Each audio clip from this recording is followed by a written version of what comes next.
It's fucking quarter to 11 o'clock on a fucking Saturday night. It's March 20th, and if you know what that means, it's the goddamn beginning of Aries season. We're gonna fuck shit up tonight with Gyna Bootleg from Providence, Rhode Island, Housefire, broadcasting from, I'm assuming, North Carolina, and then Cybele and Suzy are going to talk some science for a minute at the end of the broadcast. We're going to be on late night style tonight, so go fuck yourself and get ready to rock. Here comes a goddamn live video.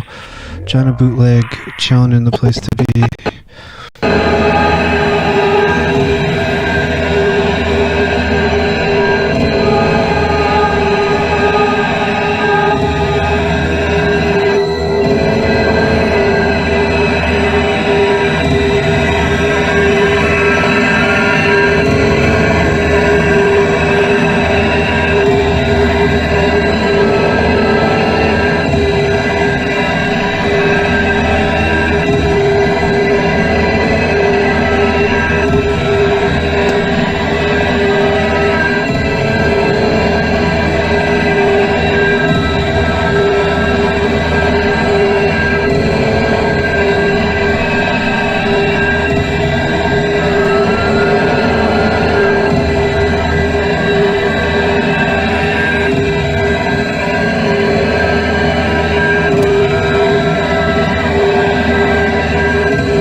Welcome to the fucking show.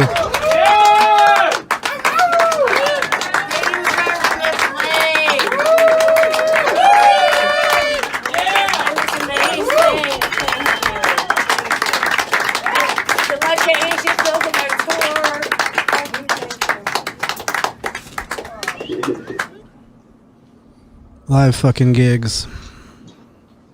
Yeah, they're the best. What's going on, man? Let's get the fucking volumes correct. Thanks so much for coming on the show, man. Yeah, no problem. It's actually kind of appropriate considering Dandy crashed the party, so. Oh, word.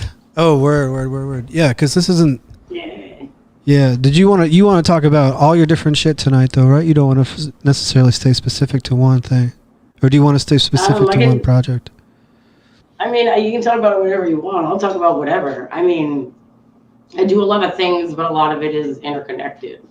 Yeah. So, I mean, when I talk about one, I talk about kind of all of it. So it's kind of like, can't help it. It's a package deal. Well, shit, man. Let's talk about all the different shit. So we just watched a video. Cool. Dandy Merengue. Yep. What's up with that stuff? What's up with that stuff? Well, it's funny because that was actually done, I think, a few years ago at the Funky Jungle, for Dandy's birthday, all the birthdays. So, which I actually just had 2 months ago. So it's kind of awesome to see that happen because it was after, with all the balloons and also smashing, porcelain clowns, all part of the bigger picture of the reflection of the self, which is a lot of this stuff. So, and Dandy's one of that, so, I don't know, one of those things. Where like a splinter of the self. Yeah, definitely, there's a splinter of the self. It's weird because I don't see it as a splintering because it's so all one separate in one being. It's hard to explain. Because Dandy Meringue, is Gyna Bootleg, is Stephanie, the unholy trinity. So they all feed into each other and they're all very, very real. It is all a part of this. What you see and who I am. So yeah. So this is you get that in different shit. It's all expressions of a self. It's all something that's getting externalized from a single point or person. Definitely. I think I don't know. It's definitely compartmentalizing a lot of stuff. I guess. Definitely, there's. I don't know. They every part has a specific place that it represents and deals with in accordance to existing. So it's just like any metamorphosis. It's just there's Stephanie, where it all comes from. But then going through everything, I'd gone through, kind of changing and creating this I don't know, vehicle for absorbing all of that baggage, all that shit, that Stephanie went through, and trying to deal, harness, figure out, confront, and then Dandy being a little tricky because like I don't know, at first Dandy, in the scheme of all things, in the most traumatic parts of the beginnings of Bootleg, it was definitely the clown is the fool, you know. And now, I don't know, right now in the present moment, Dandy being more of freeing from both Steph and Gyna, like the kind of like the part of like letting go of shit and like being free in the body and actually, you know, enjoying the body, you know, pleasures of the pain, like more like accepting rather than being disgusted, you know,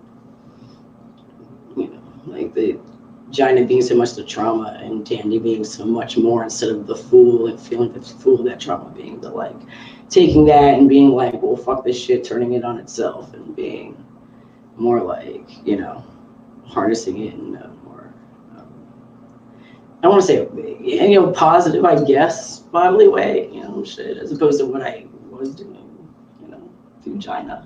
They're all channeling of shit. So. Yeah, going back, Gyna predated Dandy, like you said. This was like more reflective of what was going on in the past for you, like when you're trying to express yourself in the scene. Yeah, I mean, Gyna came along around the same time, you know, towards later parts of Tinsel Teeth, and then on from there. You know, it was very raw, and then I don't know, kind of just packaging up everything that I had done in Tinsel Teeth and kind of making it more of a lens for more like specific voice, a part of shit that I wanted to say of a thing or things or whatever, more of my experience on its own. Different vehicles, you know what I'm saying? Like the solo stuff and the band shit are completely different. And I love them both. I love being bands of my life, you know what I'm saying? Like before anything, before, you know, my shit, everything. But like when it comes to the solo shit, it's just like kind of like taking all of that energy and that, you know, what it's saying and putting it a different way where it's more self-reflecting as opposed to like staying for a second and like just like processing the shit. And I don't know, just something that I guess had to be done, just a different voice, a different thing. You know, I collaborate with different people and do so many different things, plus different, you know, art things, you know, collage and like performance and photography and video. That is just like, just different vehicles for communicating a bunch of different shit going on because, you know, it's not only what happened, but what is happening, the process of that, plus everything going on in my head because it doesn't stop because, you know, my brain goes a million miles an hour like a train wreck because of the, you know, ADHD and whatever. So it's just like, it just constantly, it's always been like that. Since I was a kid, just shit constantly going in my head. It doesn't fucking stop. So it's like, to a point of being like almost, you know, not being able to function because there's just so much, you know, but, you mentioned Tinsel Teeth. Things, is that the first band that you were in? I'd say, yeah, that's the first like band where it was like, you know, we'd been on a label, you know, load band, you know, fucking like this shit was real, went on tours, you know, like had got on the road and got the raw real experience for everything that was to come after, you know, the connections I made and the venues we played at and shit like that, places I would go back to, you know, so like it all definitely was like important and helped me grow into what I'm doing now. That experience was everything. You know, I'd be a completely like different person without it. And just to meet the people we did and do the shit we did and like, you know, they're grateful forever for those experiences because it's like, it was such a time and a place and fucking like that energy was just so, you know, it was so crazy and like, you know, doing like, sorry, I don't want to interrupt you. Where did the visual presentation, what the ideas for that come from, like the blood and the everyone being naked pretty much and the confrontation? I don't think it was like on purpose. It was just more just like an unraveling of shit. You know, we would just fucking have a good time and party and just like, true, you know, whatever, no fucks given, just in that moment, just, you know, back and forth between us and the audience and this energy and like just the whole aesthetic of it was just having fun, man. Just like fucking we didn't take shit serious. We were just there to fucking party have fun. Of course the band, you take all that, there's the business, but just the existing in it and like that stage was just like the moment of like living and breathing and everything, and like that moment of like connecting and shit like that and making that stuff when the room like moves and it's all electric, it's just like crazy and shit like that. So it just kind of like fell into place that there was always just like doing different shit and we're all just like crazy sorts. So just like like having fun with each moment. On stage, you know what I'm saying? Is you have a stage, fucking use it, fucking have fun. Like it just becomes more engaging, more of a like,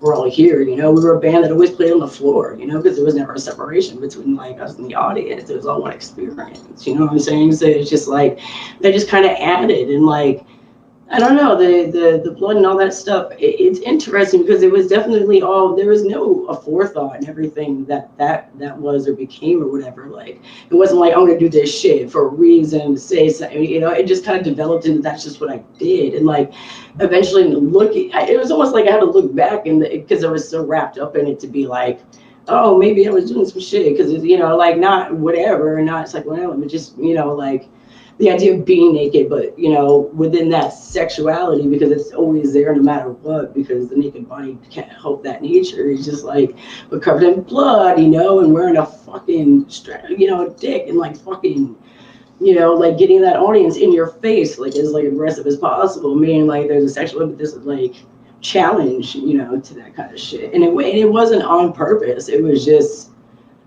It's just what happened, I wore the shit once and wore it all the time in the blood, and just like, I like having a visceral experience, because when you're there, you can listen to a CD all day, but when you're there, man, like, you gotta just be there, take that moment, and make it a fucking experience, so that's where I came from. It wasn't do anything, it was just like, we fucking had a good time and fucking, it was fucking awesome, I'm saying? Like, wouldn't take that any of that, it's fucking amazing. Word, yeah.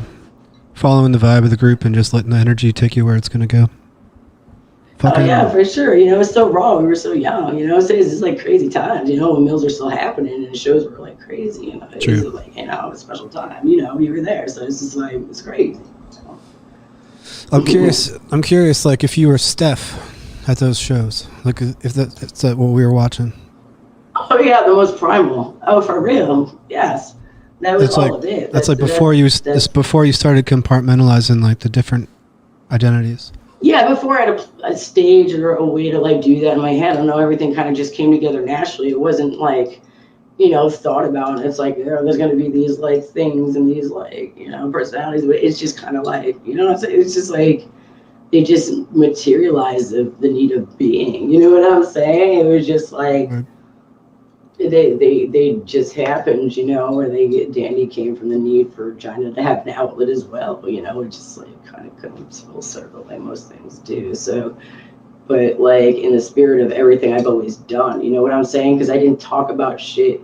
I talked about shit in the lyrics of Dental Teeth and Sire and fucking Anish. That like, there were also like themes that were in Gyna and the shit that I had done solo, because like they all embody kind of the same person, you know what I'm saying, in different realms and different ways and shit, but they're all part of, a group, and then my shit doing some, different shit, but always like, certain realities of shit where my stuff is very like, there's a lot of religious, like, I tend to talk about that a lot, and that's in all realms of way too, whether it's been bands, especially like in Sire and shit, and then like, in Gyna a lot, and shit like that, and just aggressively and very like in your face, because like these are very important aggressive things to talk about, so the body was always it, what I'm saying?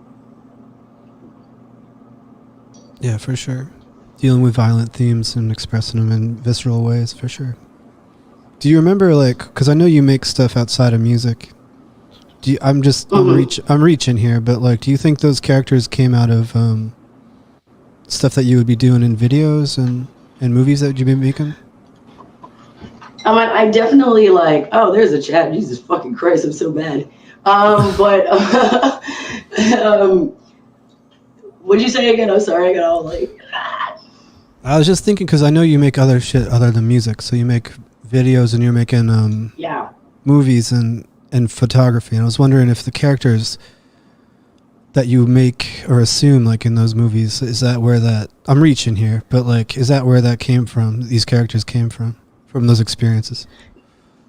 You know, we all came from the same experience as us. They are, you know what I'm saying? Everyone has their baggage, and like they've definitely found their place in different spots. Like you can see it most evidently in the videos, because in the videos, Gyna and Dandy very much have their place, where Gyna is the one directing and Dandy is the subject in the, or like, you know, part of like, you know, the players involved. So like, and that's always the separation, is one being more in charge and the other being like almost childlike, and not like Dandy just being more the free spirit, where it's like wants to like get away from like, because you know Gyna is so tight and so locked up and so fucking like it's gnarly. It's like the compressor of all this shit, and you know I think like the amount of shit I put my body through, for fuck's sakes, like it's like kind of like insane, like True. You know, just to filter out all of the shit. It's about filtering, you know what I'm saying? And like to have Dandy trying to pretty much at this point, what I feel like is stepping out of that shadow, you know, like even with things like, you know, OnlyFans and shit, it's like that, like stepping out of the like trauma into like, you know, embrace and just like fucking own that shit, you know what I'm saying? Instead of like fucking, you know, like fuck that, own that shit, because like fuck anyone else, any past baggage owning that shit. If this is you and this is what it is and what you got, like, you know, and like done being like, oh fuck me, like, oh shit, because it's just like, how much longer am I gonna have you control me? I torn up my body in the public, every which way, fire, fucking knives, fucking like everything. It's been fucked up. Like it's never been a loving way. You know what I'm saying? Like it's never been a like, the sexuality is totally placed on it, which is funny, because like the sexuality is like always a twisted fuck up, like, you know, like it's a almost a desecration. There's almost an anti-sex to Gyna, like doesn't want to, you know, because sex was always the problem. So like to process that in any way was like you know, it's hard to make light of a problem sometimes. And you know, and so like, you know, Dandy comes along and is like, okay, like I don't know, it's weird. It's just definitely been a very natural process, you know, and anyone can call it what they want, you know. I'm getting fed fucking drugs from, you know, fucking hospitals, you know, for personality disorder, you know what I'm saying? And like to me, it's not a,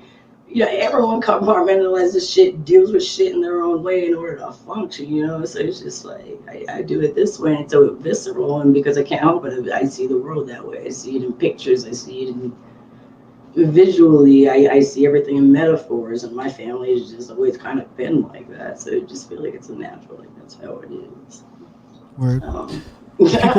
If people want to see your video and photography work, where can they find that stuff? You can go to gynabootleg.com. I am gonna add some more shit. There's definitely it's hard because I do shit like all the time, every day, forever. So like, it's hard to function putting the shit out when I'm too busy like in it and doing it and shit. You know what I'm saying? Cut off at the moment, but you can find a lot of that shit on there. Unfortunately, a lot of my, you know, my Instagram account was deleted recently, and my YouTube account, like at the same time. So there's a lot of documentation that's been kind of like, you know, but like at the same time, like trying to get what I can to stack it up on the website. I have a Vimeo that you can check out like my shit, so I don't have to worry about fucking censorship, you know what I'm saying? Pay for that shit to do it, and like, you know, it's definitely been hard moving forward because I didn't realize in the past so much of what I did was going to affect my not being able to show my work in the future. So like, yeah, definitely go to gynabootleg.com, go to the Vimeo, Gyna Bootleg.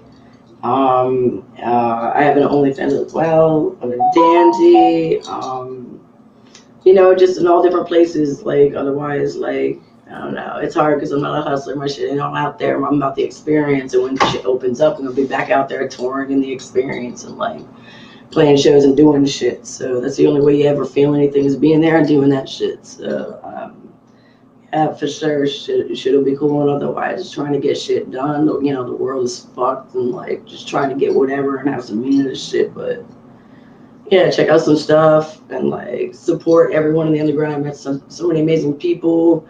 You know, Jeremy, thanks so much. Like, you know, check this out always because there's just so much shit that isn't shown because there's so much shit out there. And, you know, these things save everything, especially at a time where it's hard to get together. So. What is your what's your relationship to like albums and recordings and that kind of shit? Like, what's up with that? Yeah. Well, I don't know, Gyna, you know, it's just been around since what, like 2012 or 13, so don't have a full length out, you know, like it's crazy because my shit is so about the moment, you know, about shows, you know, that like I'm getting ready to shows up till the last minute and so get into like the fucking put it together that I forget to press record. And you know, and after every show, like I fucking just like erase everything and start again. So like it's been hard to get like I played so many shows over so many and I still don't have anything, you know, because it's just like, you know, I'm dealing with me and me is like fuck, like that's a difficult thing to deal with, like trying to be whatever we get shit, you know, and putting out stuff. But I've been working on a lot of stuff lately.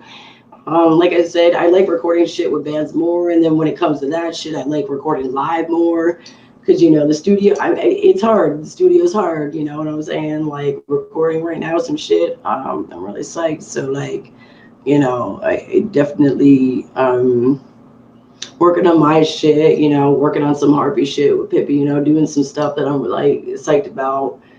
Making some like moves and hopefully you know playing again with Tommy and other people like. You know, like, but like as far as recording me, like it's easier with a band because everyone's motivated. Me myself, I'm about the moment, so I don't end up doing it. And the studio is sterile. I'm feral, as I always say. So you got to be at the shows to catch that shit, and you have to feel it. And if you weren't there, sorry for you. But the real thing you're gonna get, whatever's recorded, ain't gonna be nothing compared to go out, support the show, see that shit live, like, cause that's like.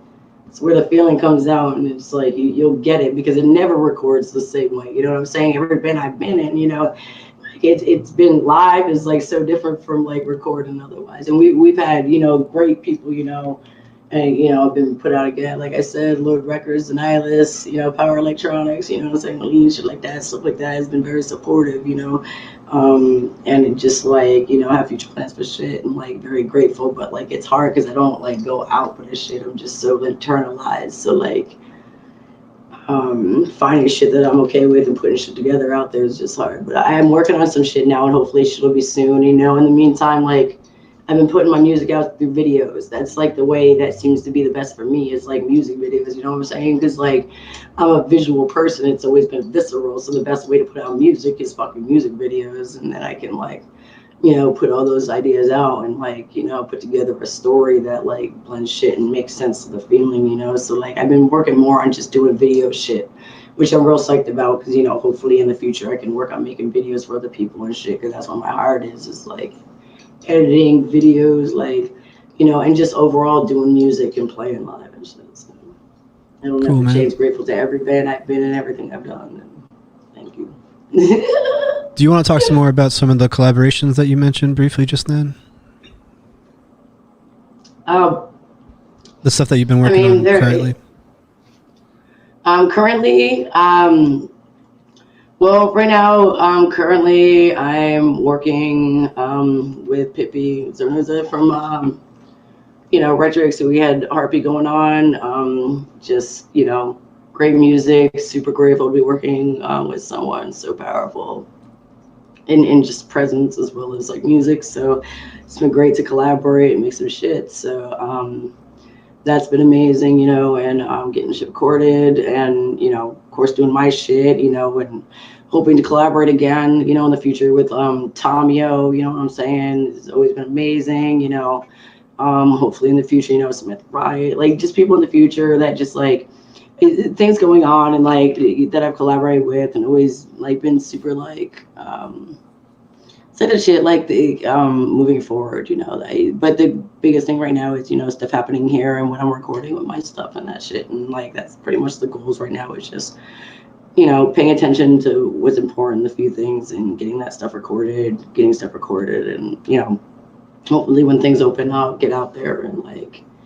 But yeah, main thing, me, RP, and like, you know, future collaborations always like be there, looking forward to anything that comes up and whoever wants to play. So like, yeah, just looking forward to whatever. Cool. So I'm gonna show some of the photographs that you sent me that are off your website, and then if you want to, you could talk about them.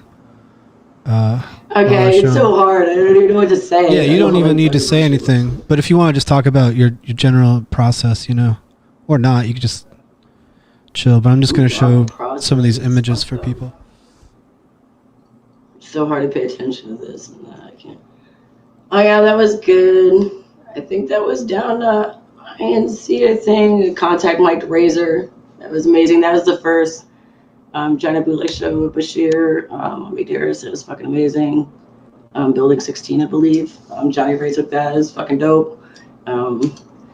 Another one, yeah.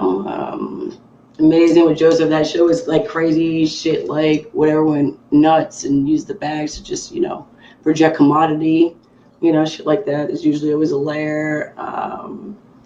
Fucking just, those were flowers taken out of the fucking garden for that, and was a superpower, like powerful performance. So they can't, like, I don't know. There was layers to like the sampling that I was using, and the flowers that I was shoving up my fucking pussy in order to, I don't know. It was a lot of sampling of this dude. It made shit that you understood if you're there. That's me on Josh Yell from Lummox, and shit like that. That I collaborated with before, which is fucking awesome. Did that last minute, and I think there was some Machines with Magnets.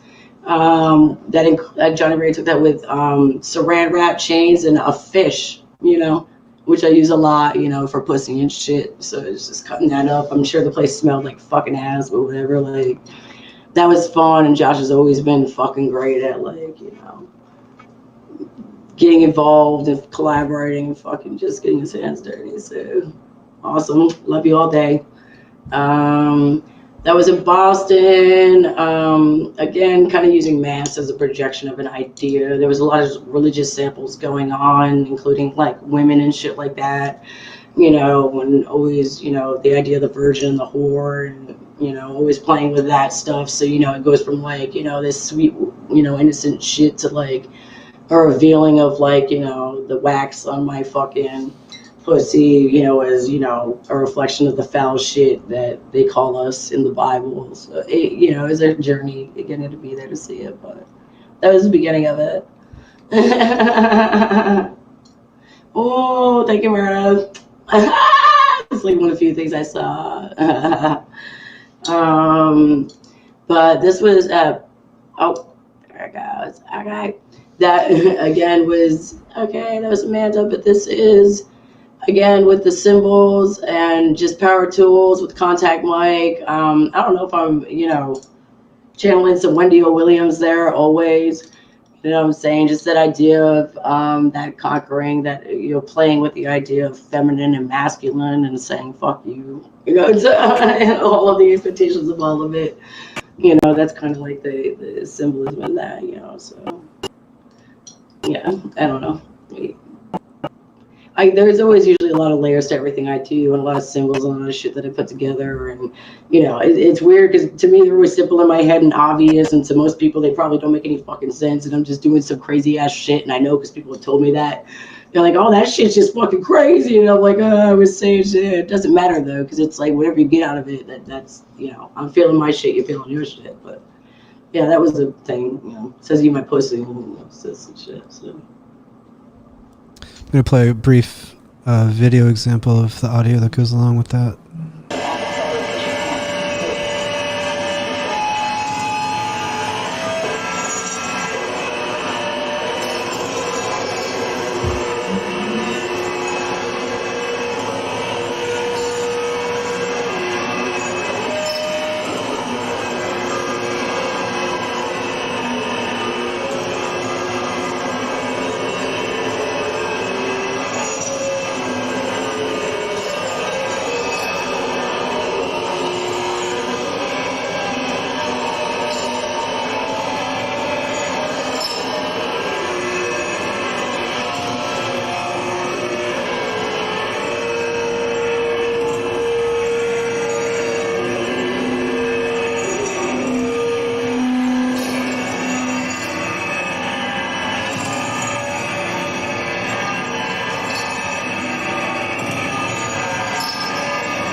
Oh, thank you, babies.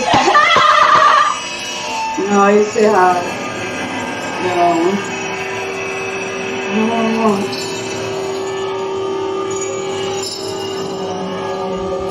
Cold Spring Hollow.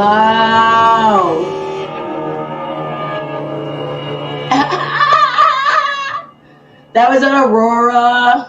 That was a great show. You know, again, flowers. I use so many flowers in a lot of my work, you know, to represent an idea, a symbol of femininity, whatever, and always attacking that with the fucking condoms on the chains and choking. Oh, just that was a brutal show. There was a lot of meat and a lot of, yeah, that shit probably smelled too. That's fucked. But that was a really great show. That was a really great show. You know, just, I don't know, everything tormented, always exposing everything. It's kind of crazy, without thought of whatever. Classic shit. I don't know. This is definitely like a need always. I don't know. I work with a lot of meat in my performances. I don't know, the idea that I feel like it has to be real, that it is, you know, seeing the body as a piece of meat being sexualized. And either way, you know, because it goes both ways of sexualization, whether it be like sex or violent, you know what I'm saying? Because, you know, both sides have it fucked. So, like, me personally, just seeing my body and how it's been treated as a piece of meat, which, you know, gets into like the Gyna form of like, oh, the pig has always been kind of a reoccurring theme in my work. And my first film was about pigs, and the last film I made was about pigs, well, before the mannequin thing. So, like, kind of a beginning, the end of feeling objectified to, like, owning the pig and being the butcher, you know? So, always follows me. Using the real shit, super important to me, you know, just, you know, I don't know. It's real. I can't help it. I don't like being fake about things, you know what I'm saying? It's like, if I cut myself, I have to, like, I prefer real blood over fake blood. I prefer real fucking fire. I prefer real pain. There's like shit that's just, I don't know, like, it has to be visceral, but it has to be real, or else I feel like I'm faking what I'm saying, you know? Like, it's not on purpose. It's just like, I need to feel it to remember what I'm saying, or like to convey what I'm saying. And like, I don't know, like, I always try to see what I can get away with, and what that is. And like actually transitioning more from like, you know, desecrating my body to finding a peace with my body, and maybe like saying the same things in a more metaphorical way or a more performative way, you know, like kind of working on that, where it's like, what can you say with your body that isn't pure nudity? Because that's a point, and that's very what it is and shit. But like, how do you make a powerful raw thing without being, you know, so out there, and so, which I want to do both, because the body is what it is. Not for nothing. I you know, especially what I've gone through, and I'm not saying for anyone else's experience, but I feel like in the history of things, the female body has had a lot to say about the experience it goes through, and there are a lot of female performers that speak very much through their bodies. That is a very, there's almost a shared language of what we go through, and I see it in the symbols that are used, and I say the things because it's very, I with Gyna, with Danny, with Steph, I'm also channeling, you know, different identities that I you know, it's like Steph, you know, is you know, there's like a she, Gyna, they, Dandy, she, X. Like there's this metamorphosis of like recognizing and seeing what I've been through and how I see myself, and that, you know, going through shit and also being ashamed and running away from that shit almost, to owning it and being like, fuck this, like, and being more like about other shit. So like, I mean, I work a lot with, you know, vocal samples, so you can hear through those usually what I'm talking about, which is a lot of religion, a lot of sex, identity, a lot of shit, you know, that I don't usually say in words, but through my body, because the body has experienced so much, has so much to say, and is usually screaming because everything it's gone through, for fuck's sakes, and still goes through, is just like, you know. So like, I just think it's like, I don't know, it's like personal. It's very personal. to me. You know, my story isn't anyone else's. It's just personal to me. So. Word up. We're gonna play one of the video questions that we got for you and see what they got to say. Yeah, I only got a few because I was just like, what? I was like, yeah, here we go. I was like, okay. Let me get the audio correct. Hey, Rabe. I've got a question for you. You've been in the scene for like 10 plus years. What advice would you give an artist that's starting out right now?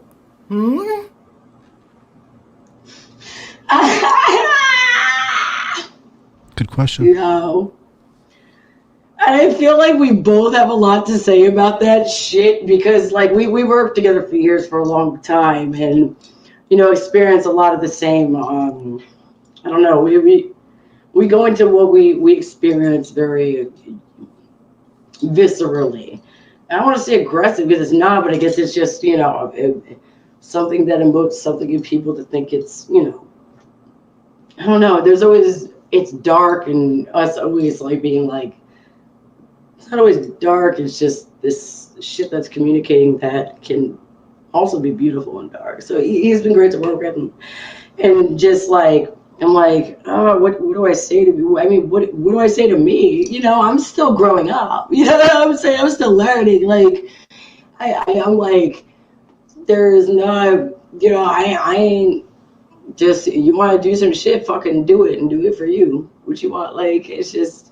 Who cares what anyone fucking says or who's trying to fucking, you know, whatever. You feel a thing, fucking do it all the way and fucking, you know, be passionate, you know, and like be honest and, you know, say what's on your mind and fucking like be true to it and fucking pay attention and what the fuck, like, I don't know, just play as much as possible. They, you know, everyone has their own levels of like what the fuck success and whatever it is for them, what they're doing, and like, you know, I have my own way of getting here, you know what I'm saying? I tried many different ways of like, this was never the objective. I just ended up here. I had other objectives and they kind of just whatever, and I'm here. So like, to tell people what to do is just like, I don't know, everyone has their own path, you know? So like, just be true to yourself always. That's it. Like, be honest and fuck what everyone else fucking says. And don't try to be a part of anything and fucking like, you know, I know it's hard right now. Everyone can't say whatever, but like, I don't know. It's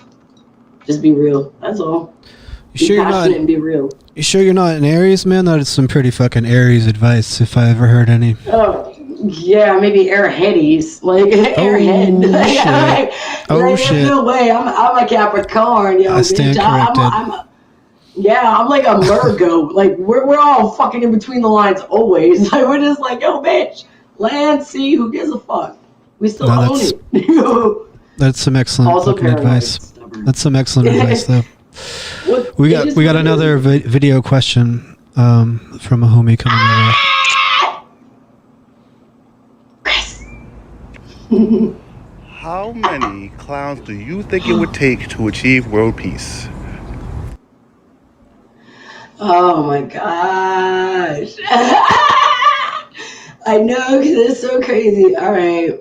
Yeah, you know, that's my good friend Chris, and yeah, like, and like I said too, because it was very like just easy to just dismiss it because it was like, how many clowns for world peace? It was just like, but seriously, there's so many clowns right now fucking shit up. They're like clowns, and I don't want to give like clowns a bad name, like fucking like, but it's just like, man, right now it's gonna take a lot. It's gonna take, you know, more than clowns, you know, but like at the same time, it's definitely going to take a sense of perspective and a sense of like humor at times, and a sense of like, you know, because the clown represents many things, you know what I'm saying? Like it's, you know, the fool, it's happiness, you know, there's the, you know, hiding the sadness. It's like, you know, many different ways you can apply it, you know what I'm saying? But it always seems to be like,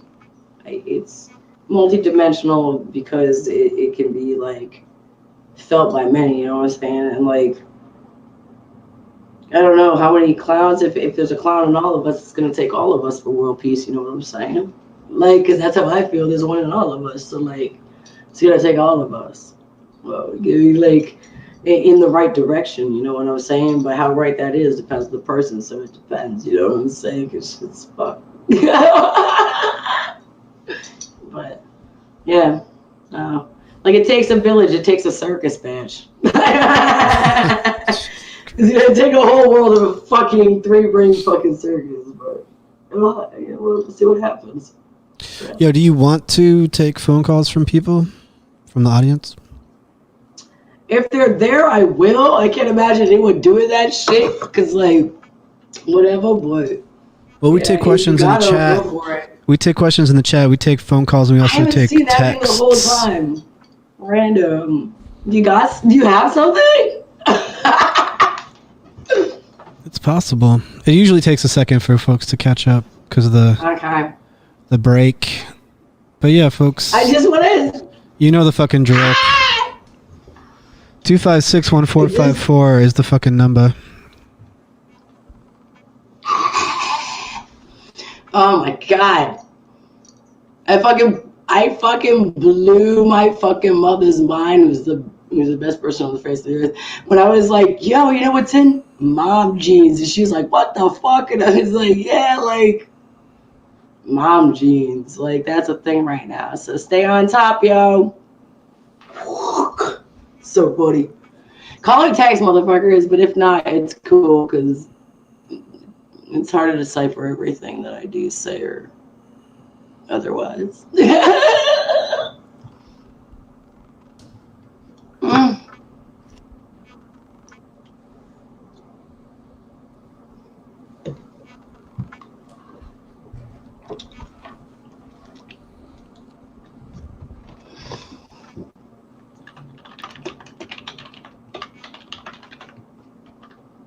Oh my god. Nah, I can't talk in that shit. That's the thing. I always feel like the creeper, because like I go to these things a lot. I've seen this multiple times, and I'm always just like watching, but I never respond to anything. I'm always just like, this is amazing, and then I'm just like, it's nuts. What the hell? All right, I'm gonna play a fucking Tinsel Teeth video while we wait for you fucking assholes to get your shit together. Shit. Yo, beautiful. Yo, so get up and open this. Don't make me get ball now.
Word, Wendy, go ahead and call back. You got a question. Steph, what's your favorite horror flick? Oh my God. That's hard. Like, cause I mean, it depends on what kind of horror you're talking about. Because, like, ultimately, I mean, Killer Clowns from Outer Space obviously is like the thing. I'm just like, I love Killer Clowns from Outer Space. They do some shit where they make their own costumes, the budgets, and all the shit's just like so creative and so like top notch, like everything I want in a horror movie. Trash, Street Trash. Street Trash is fucking like one of my other favorites because you know, the neon shit that they used for the blood and the bucket, it was like the best. It was just like fucking wreck shit. They got in there and like did the shit, so that was like fucking awesome. You know what I'm saying? Like, so that's like another favorite.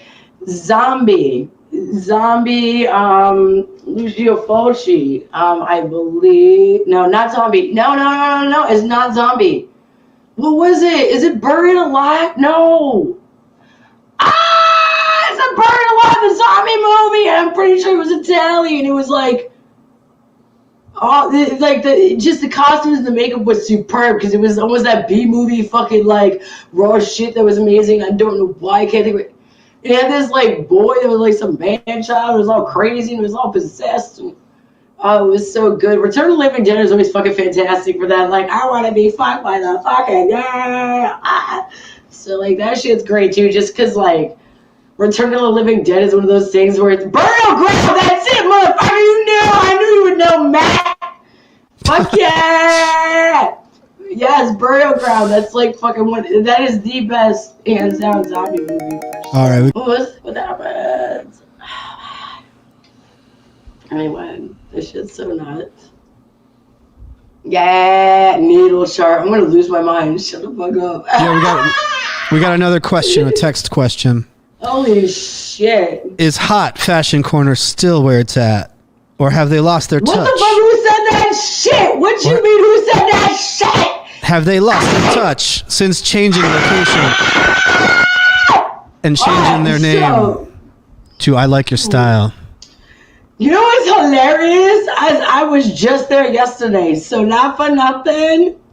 Still Hot Fashion Corner to me.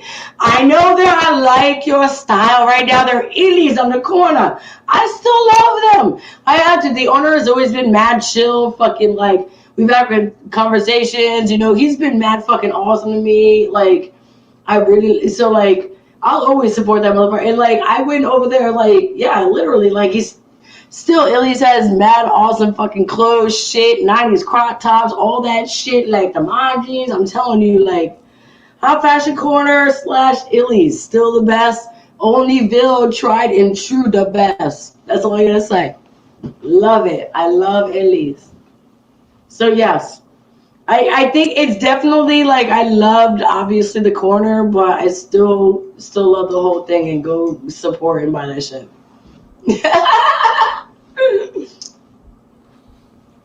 Lots of love for Illy's. Yes, you know how many times I've gone there before a fucking show to buy a fucking outfit. No joke, was like, I have a show, I need an outfit, accessory, like, it was good. Folks, there's still time to connect with our guest. We are going to wrap things up with Steph relatively soon, but come on and take one final shot. Oh, that's fine. I got a big fucking mouth. No, it'd be great to have you, but we got a few more guests to fuck with later. Oh, fuck with it right now. I was going to do a thing, never mind. Oh. Oh my God, wait for this shit. I'm going to fuck your shit up. I'm sorry. I'm saying that right now. Because I need to go out with something after I have a cigarette. It'll be good. Word. Sometimes Oh, for Christ's sakes. What are all these links going on in the chats? What the fuck is that shit? Like, I feel like I'm not part of a conversation. I want to know what's happening. Yo, I'm the same always. What you mean? I ain't never changed. This energy's still here. You better believe this shit when shit opens. I'm going to be crazy in those bands. That shit don't go away. What you want? I can't wait. I miss the world. I miss the stage. I miss everything. Oh, God. You know, I'm going to be like this till my grave. I don't know what to tell you.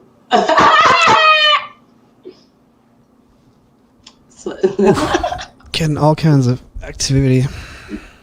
Look, so much hot fashion corner versus Parks Plaza. Now, hot fashion corner. I'm forever. Forever. No, not for nothing. What you mean? Oh my God, what you mean? What did they play MASH now? Which one? Oh God, it better be the Monster MASH. That's all I'm gonna say. Yeah, believe me, I wish. Dude, as soon as I can, I want to play so bad. Oh God, shut up. What is happening? That's why. Oh God, face. Stop! I love this shit because it makes me feel with all this shit. I am obsessed with public access. Like, oh Jesus, this is what it makes me feel like. I'm on public access. They're just like, which pretty much is at this point is what that is. It's just like doing your own shit for like, you know, nothing. Which we wouldn't be here without that shit. Forever public access. Pioneers. Oh, okay. We're not going there with the park shit. Fuck that shit. I have my own problems.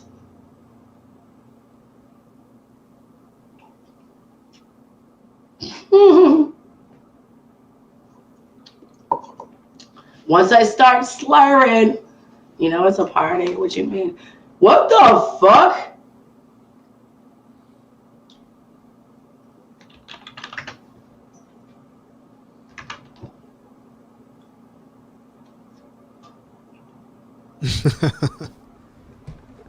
That's right, though. This show is going straight to the chats. If y'all motherfuckers are not on Twitch, get on Twitch and start chatting. Oh, that's fine. I'm like, this shit's all new to me. It's so fucking crazy.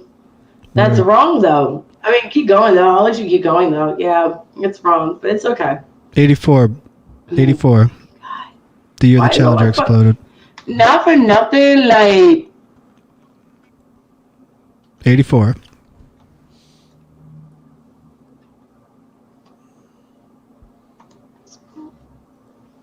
Nope. Oh, got that one wrong then. That was my bad. At least it threw it off, though. 2 years by 1 year. Shit. Either way, the chat's fucking weird as fuck.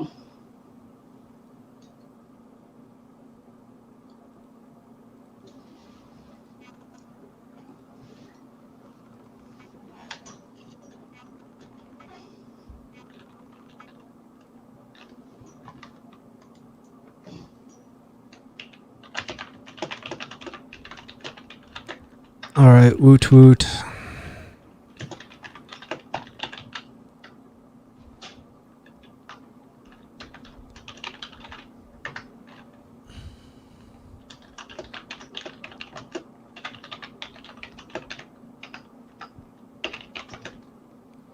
Oh, Jesus. All right, y'all. I'm gonna play some more live videos from Steph. Oh my God, that shit is so weird. I didn't even say that. So No, I'm not saying all correct. Like I'm trying to make it not correct. Like no. Steph, I'm gonna fucking wrap things up with you right now. Go for it. Cool. Thanks for coming on the show. Thank you so much for inviting me and like doing this shit because it's so fucking weird, but No, it's fun. I had a good time. Shit's happening, so thank you. Informative. Have a good one, guys. Thanks for coming out and supporting the shit. Fuck it. Check out this video. Bye. Peace.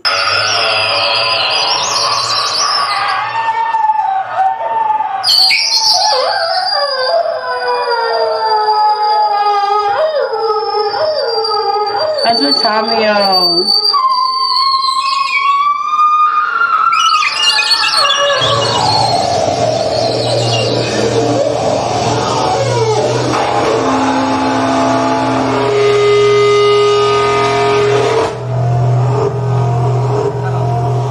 Fuck yeah.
Fuck you. I'm gonna do a fiery eye today, cause I'm a fiery ass bitch. Don't tell me to stop yelling. I am in charge. Fuck you. I've got a plan. I'm going to be rich, but we can't talk about it. Don't want to jinx it. Because if my terribly executed plan doesn't work out, then I'm going to have to take it out on you. You're a bitch. If you tickle me, I will actually stab you. I'm not afraid of jail. I don't give a fuck. You know I love you, right? I got lots of plans. I think I'm gonna move to Bora Bora. No, you're not coming. I don't care if we're married. There's no room for you. Stop being selfish. I'm smarter than you.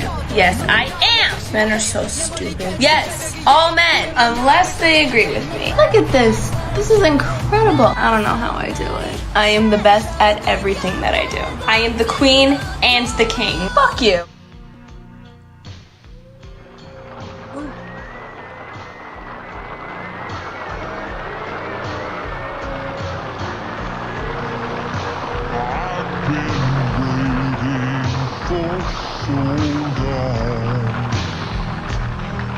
Someone who's as wonderful as you, someone who's kind and always cares, and baby, you're the answer to my prayers.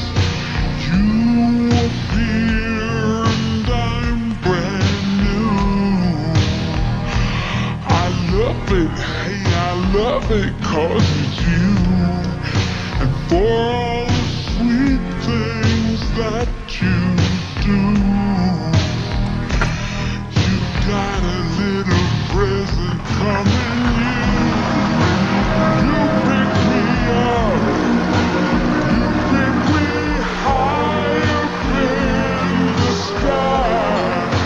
Honey, yes you fill my cup.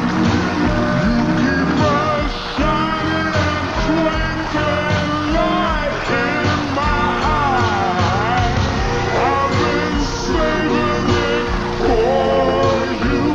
All my love, all my love, all my loving for tonight. I've been saving it for you, for you, for you, Mr.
Right.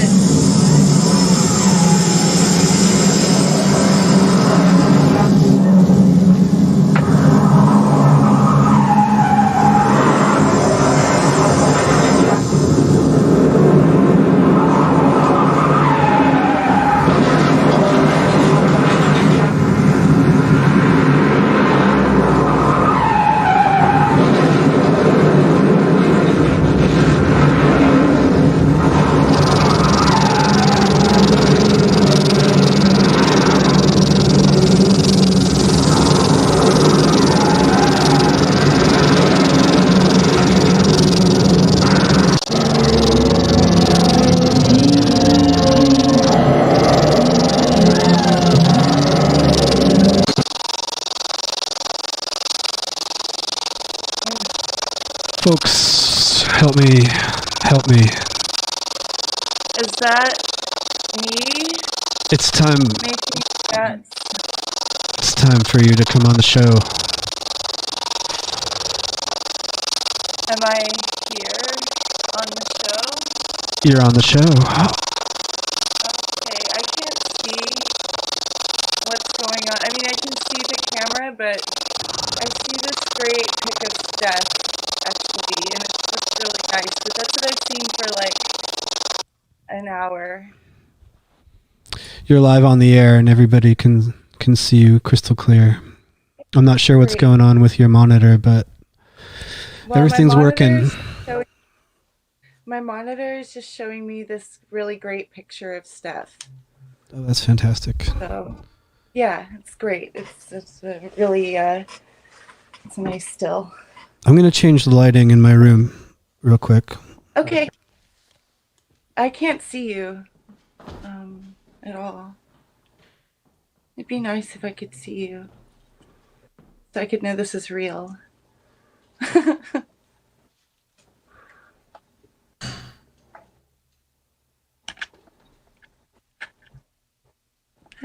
It's like just, you know, there need be nothing else, only Steph. It didn't work super well. I'm gonna continue messing with it. Okay.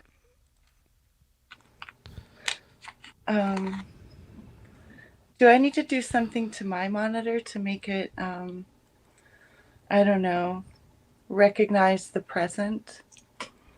No, I think even if I did know the answer to that, I wouldn't really know what to tell you. Okay. I'm just trying to put these earrings together in a haste.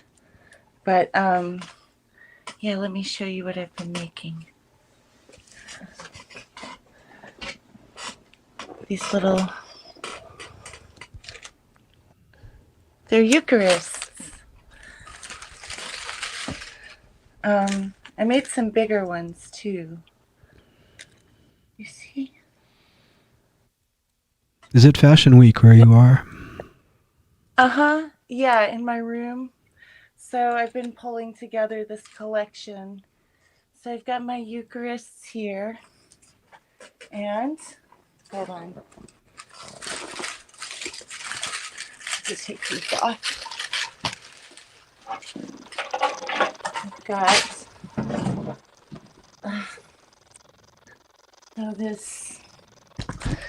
the Judith slaying hollow furnace skirt here.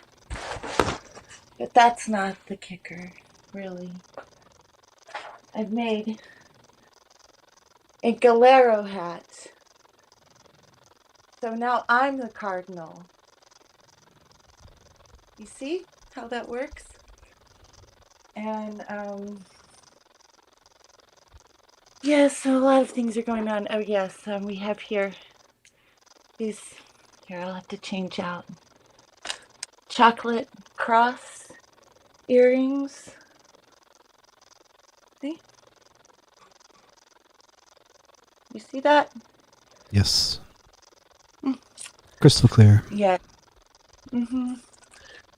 So that's what's been going on over here.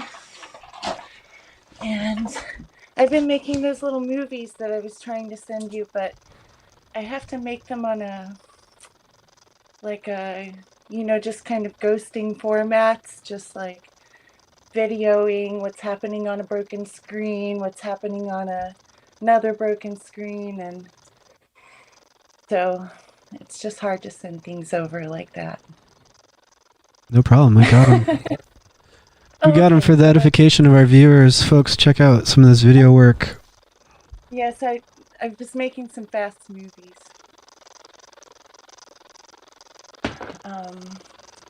Are they playing? Yeah. They're like feature length, but you can stop them or loop them, you know? Yeah, we're going to have the audio in the background for the entirety of the interview, or conversation, if you will. Oh, perfect. Oh, yeah, I remember that one, yeah, by the audio. I wonder if there's something I could do to make this... I mean, no, I like this picture of Steph here. This is good. How do you take a screenshot on a fucking computer again? I think you press never mind. a series of buttons.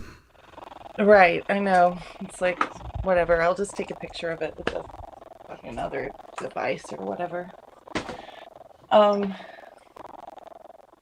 So yeah, what's been going on?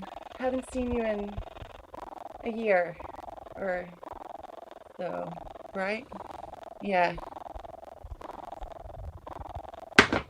Year and a half. Not a lot over here. A year and a half, yeah.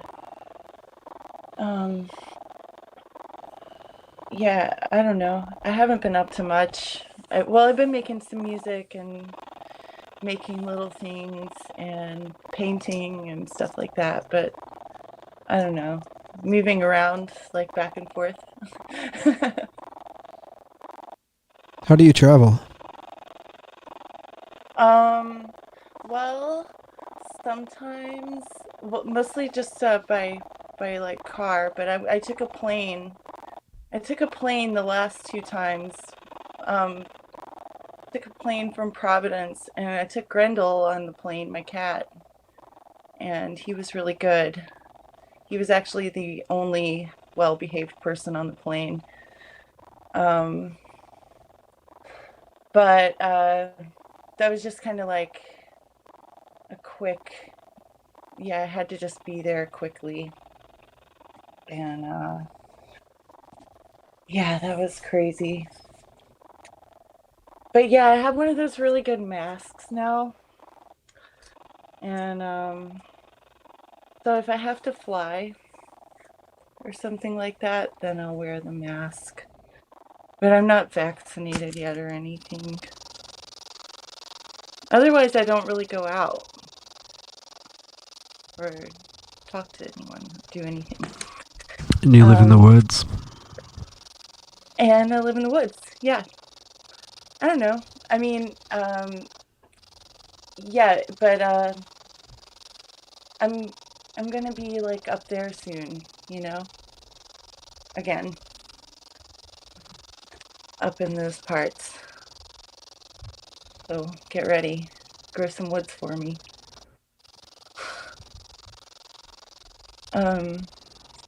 What's that one playing? What's that playing? That skittering one. It looks as though there's some kind of multi-hued droplet of liquid into a pool of milk with a kind of angelic body. Okay. Oh yeah, that's superimposed. It's called the creation of silence. Yeah, it's like an atomic bomb blast and Harpocrates. So that's how silence is made. Yeah, I just really enjoy making these little movies right now. But I'm excited about coming up north again at some point. Because I can just as easily be a hermit up there, too, like I have been down here. Yeah, it's not difficult up here to disappear. Yeah.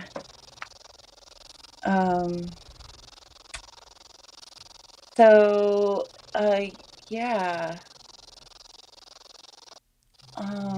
I could send you some tracks or something sometime now. But yeah, I don't know. I haven't really been keeping track of what I've been up to so much. I'm playing a show though next week, like a show in a parking lot. Where all day. Oh, all day. Yeah, it's gonna be cool. I think that's. Well, I played on Halloween in our backyard, and you know how big. You've been over here before, right? I think at nighttime, yeah. So, you know how big the backyard is. I saw it in the dark, yeah. Yeah. So, there was an outdoor show on Halloween. And at that time, I was still in Tennessee. And I'd come up to visit from Tennessee.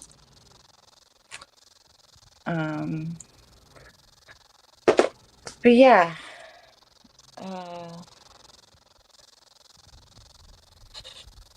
What's generating the skittering audio for these video loops? It's just some stuff I made out of like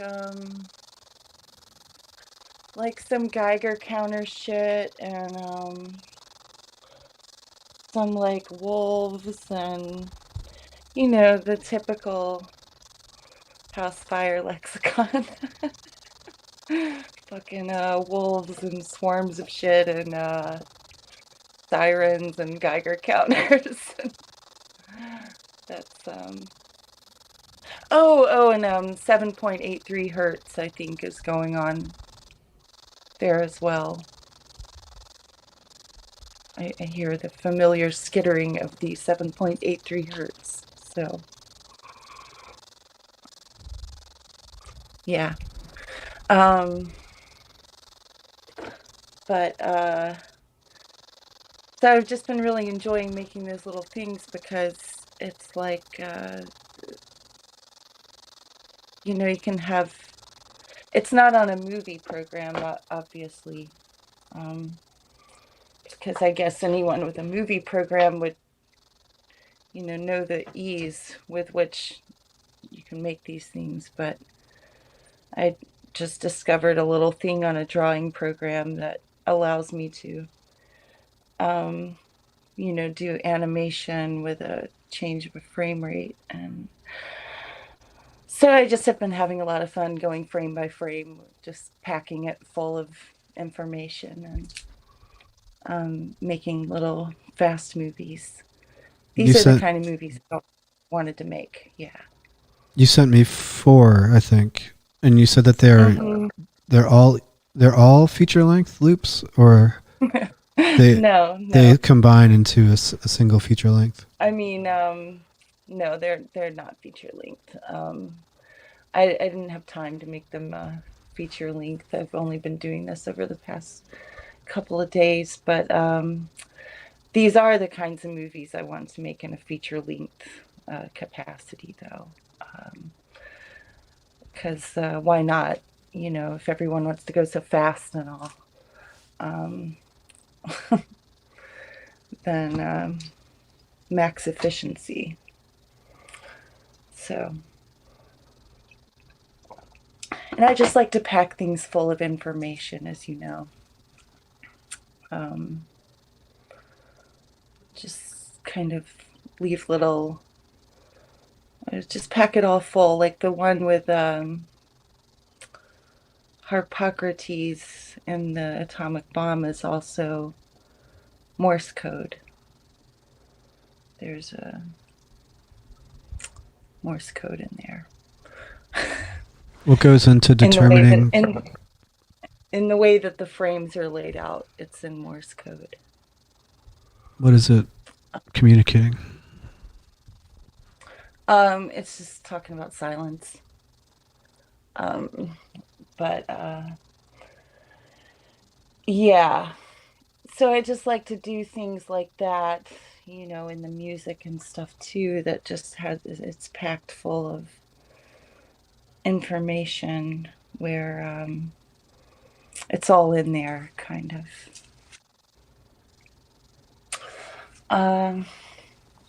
What's been going on with you, man? The people do not tune into the show to hear what's going on with Jeremy Harris. It's funny that you should ask, because I don't think... That was my question. Would they tune in to know what was going on with me? Because... Yeah, I think so. I mean, I don't know. I'm just like over here in my room. It's a funny you should ask.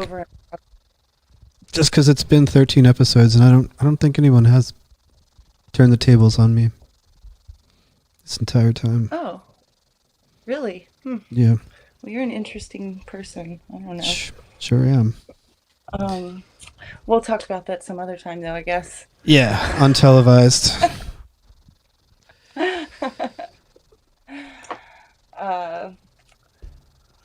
Yeah, so yeah, I guess I have some motivation, and a friend asked me to do a music video for them, so I said great, because I'm not really well versed in that, so that's always fun. Hell yeah. Uh, and what else has been going on?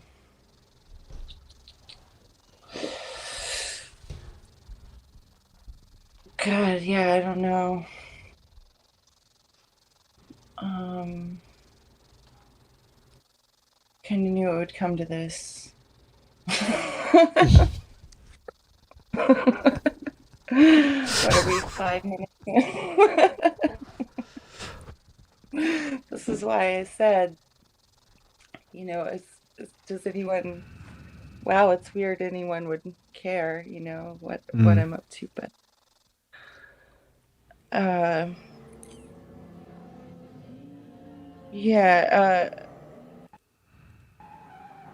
So obviously, I haven't done any kind of live streams or anything before. I don't know have I ever even been on television or YouTube before talking? I don't know. But yeah, I've been working on these fucking fashions here because these are the best feeling earrings I've ever had, though. The I'm gonna get Eucharist. some. They're very light. You can't even feel them.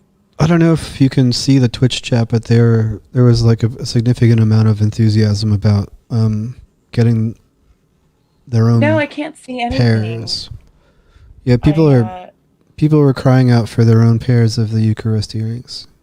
If you Okay, could. well, I I don't know. I don't know how to do a Twitch. I'm just over here. There needs to be more sexy albs. The albs, the communion things. Yes. So that's just kind of the place I'm going with all this kind of. I'll put my hat back on for a second. Just you can see what the. Now these are makeshift tassels. The extra 192 tassels are en route from I can't remember where, but so these are just substitute tassels until the whole 15 upon each side, and there's all this fucking stuff. But now I'm the cardinal. Because why do they only get the fancy galeros? It's not fair. Not at all. Have you seen that? Have you seen that sect of religious cowboys in Los Angeles who have their own public access television? Galeros? Yeah. Oh no, I don't know about anything like that. Not at all. It's interesting coincidence. Yeah. Yeah, this is just I'm sick of them having all the cute clothes, There's fucking perverts over there. Like, what about me? Why can't I be the cardinal? The fucking pope.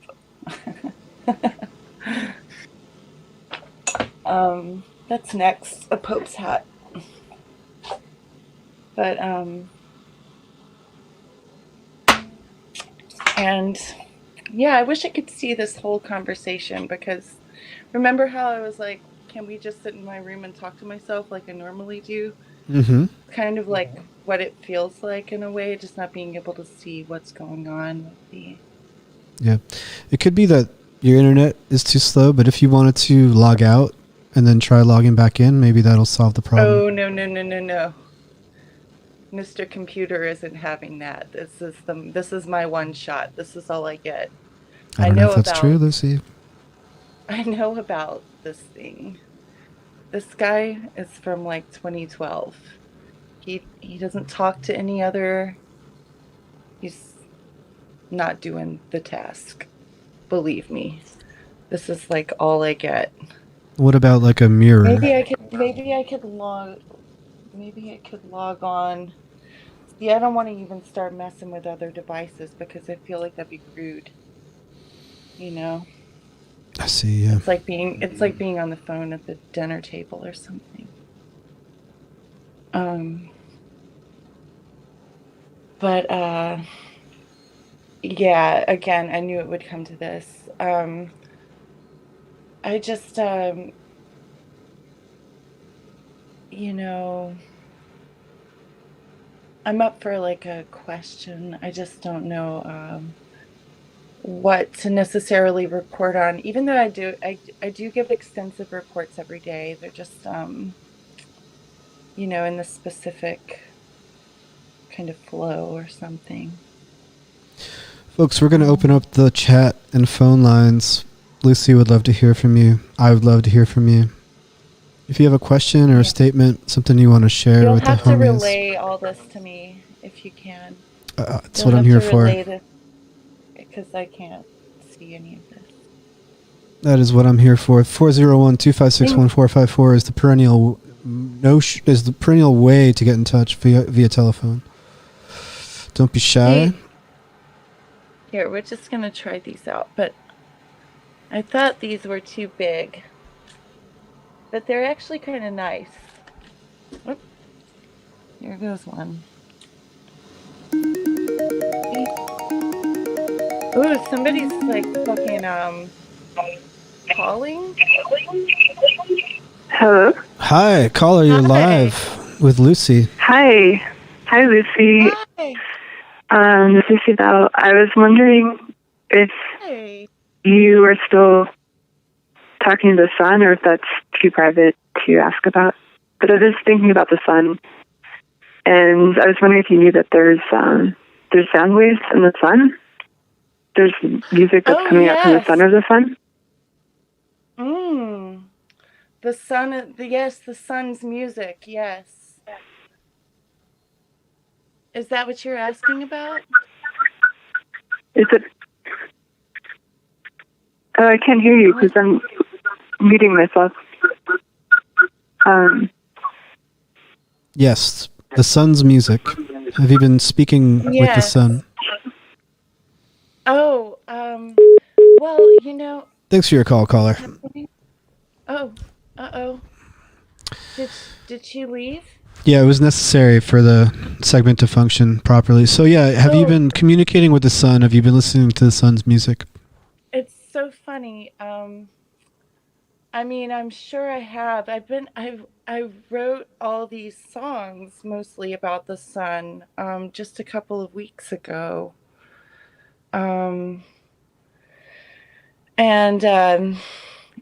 Yeah, and also my new photo direction to people is stare straight into the sun, and then I take a photo of them. But that's what I did with my friend when she was visiting recently. She asked what to do with her face, and I told her that we should both stare straight into the sun, and I took the picture, and it's a really funny picture. This documents the moment we went blind at my direction. But I had some downloads of the alleged sun music.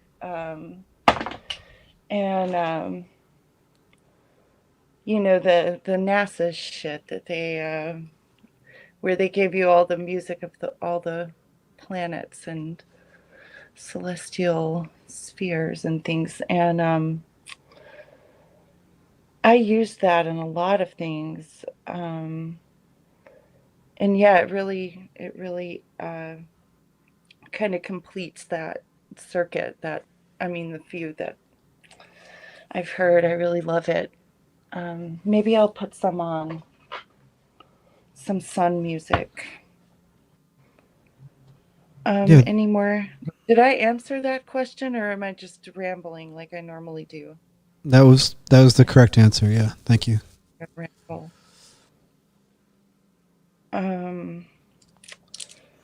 What was I looking for? The sun. See, that's on a device, and it's not right in front of me.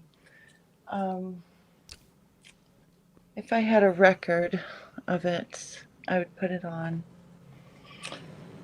and I don't. Yeah, so I did get into this phase. Is that it? That's it. That's the sound. That's the sun.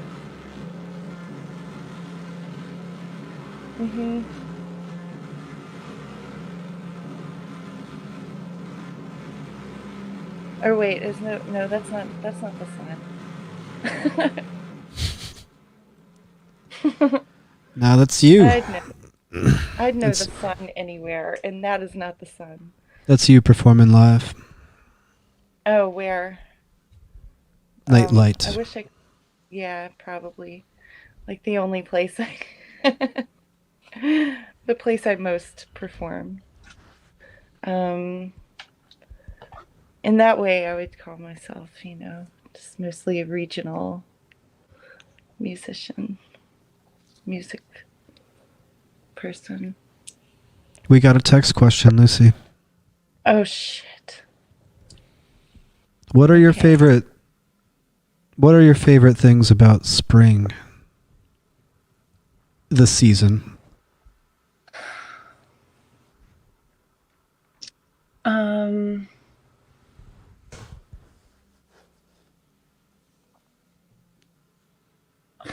God, I don't even know. Ugh. Spring. Copperheads.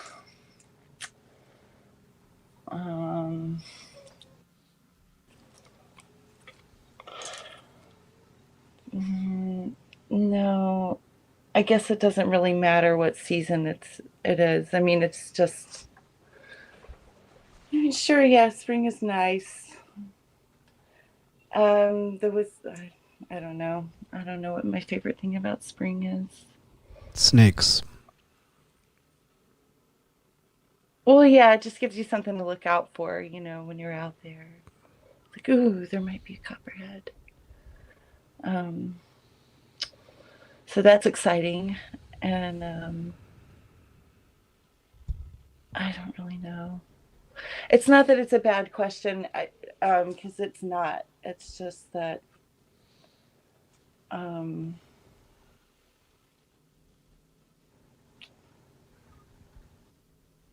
spring. I don't know. I don't mean to get so ominous about it. Things are fine.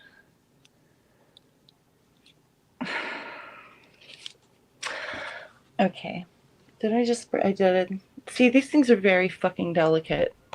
That's why you gotta shellac them. I'm gonna put the other ones in.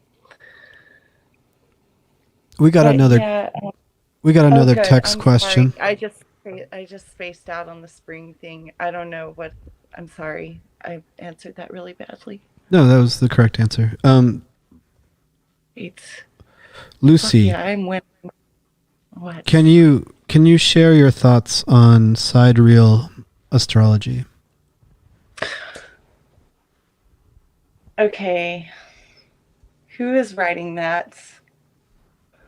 They're trying to help me, but what we're really going to do is get me in trouble because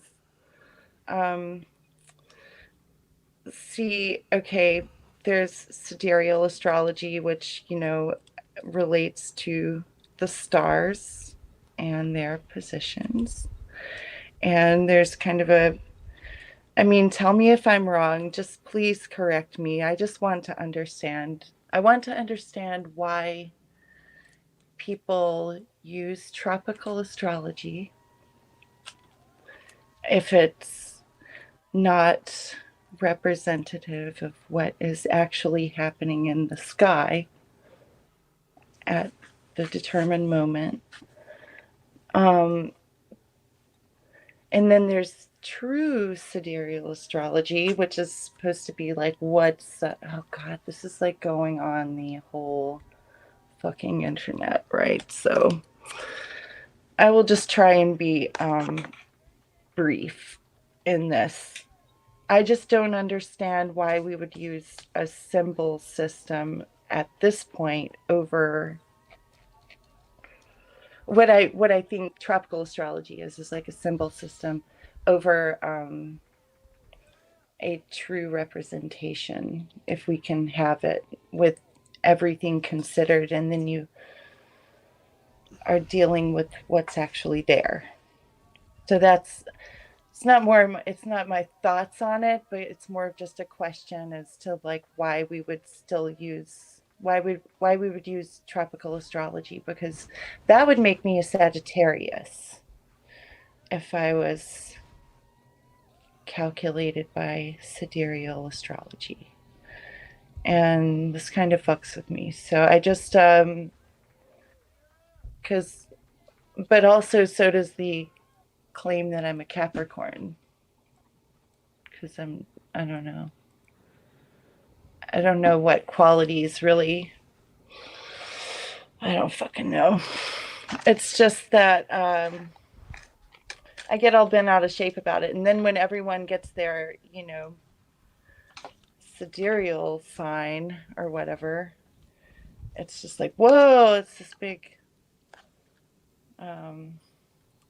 people tend to not like it. They tend to want to be what their tropical sign is. Maybe that's just because it's what they've heard so often, and it's what they've, identified with from early on. You understand what I'm saying? Yes, I do get the gist of the point of contention that's being raised and the reason why it's being brought up. Yeah, it's just because I'm always kind of like, and why does I'm always going on and on about it, and certain people know this who I go on and on about it too. So I'm sure it's one of those people who's asking that question. I'm sure you could be sure about that and not be wrong. This it's coming from the same viewer who was curious about your favorite things about spring. They also ask, what are your favorite sounds? Explosions. I pretty much use my favorite sounds like all the time. Explosions, fucking weather, like, yeah, just really, like a lot of metal sounds. I don't fucking know. You guys know what I'm talking about. It's just like the sounds I use mostly. Those are my favorite sounds. And like,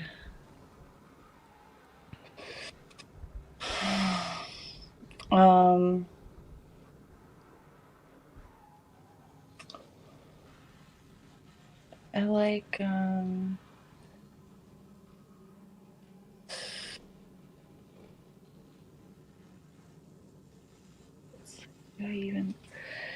I just like, it all just sounds really,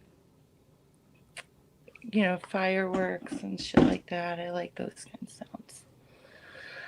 Loud explosions. That's what I like. That's pretty much it.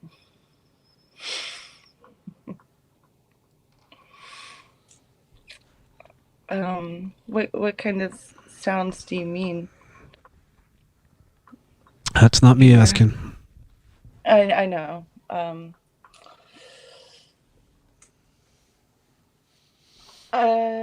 I like it when the roosters aren't crowing. We have some roosters who live next door, and I really don't like them. There's a lot of them. There's so many. And they just usually go at all times, but I like it right now, like at times like right now, where they're not going, because it's really rare. So I like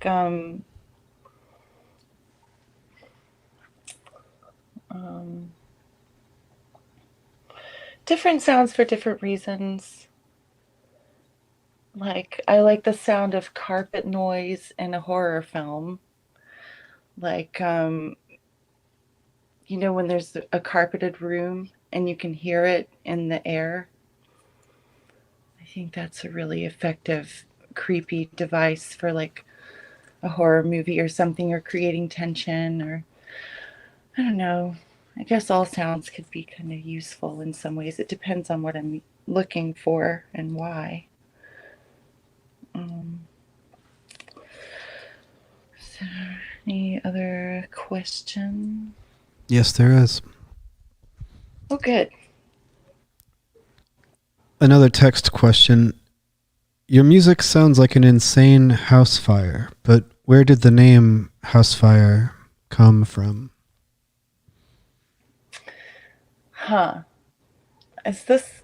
Oh my god. Are they texting from the motherfucking living room?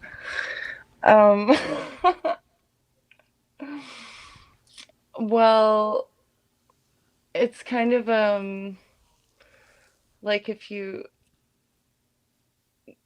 know, like if all of your records were on fire, you know, were in a house fire, melted together. Yeah, that's probably what they would, you know, sound like. And in one context, it's kind of just as simple as that. It's like, oh, all your, yeah, stuff, all your house records melted together, you know, because I used to play with a lot of house music and stuff. And so it's just kind of like these melted versions of that. But also it's kind of like this other meaning of, you know, this burning of your inner temple, kind of your house fire.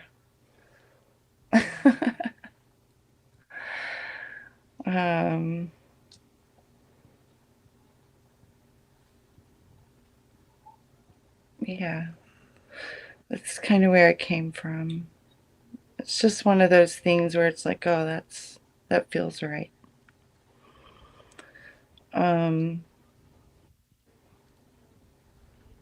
But yeah, I get into the vibe of it a lot, so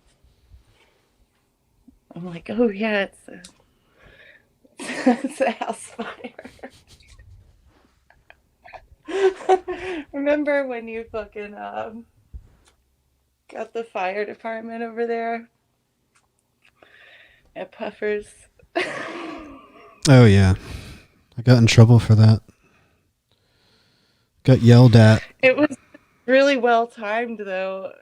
I mean, Yeah, I have a knack for that kind of... I have a knack for that kind of dramatic flair. It also bought me some time, which was cool. Oh, word. I think that's the only reason I like... That's one of the only shows I played where I thought I did a good job. And I think it was because I got to play the next day.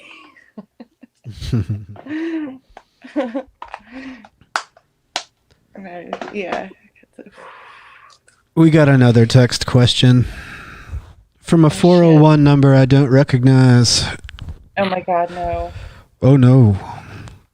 It's true. If Lucy could create a visual representation that she could show to other people of something she's only seen in her head before, what would it be?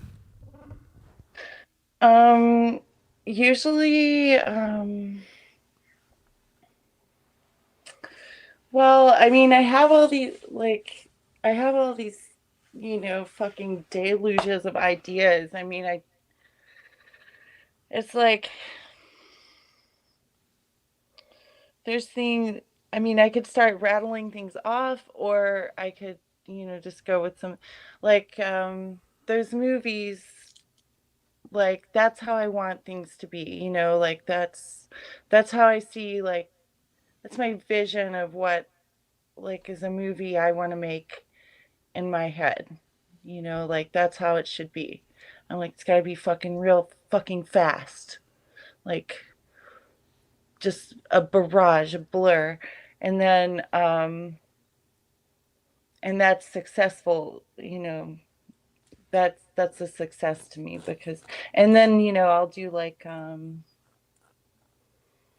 paintings or whatever that they don't really identify what I see in my head, but they identify like kind of just not really needing to follow anything like I don't know. What would be a I don't you know, I'm trying to make that all happen. Like I'm trying to make these visions happen. So that I don't only see it in my head. Because I have a lot of visions and I have to do some of them. Most of them I have to try. We all have to try.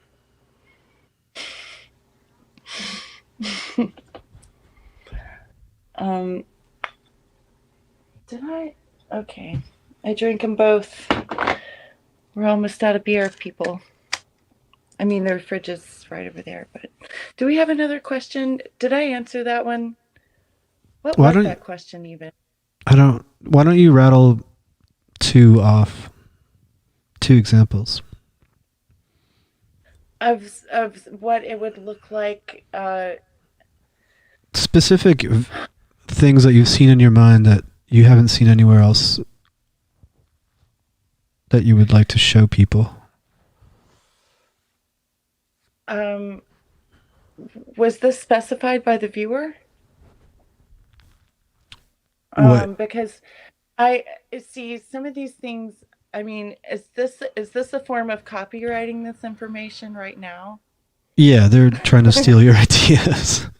I mean, is what we're doing right now? Does this effectively copyright all this that I've shown to you? I honestly don't. Vision, my world. I have no idea, honestly, who owns the shit. Well, you can't fucking own your face in America. Did you know that? I really try to.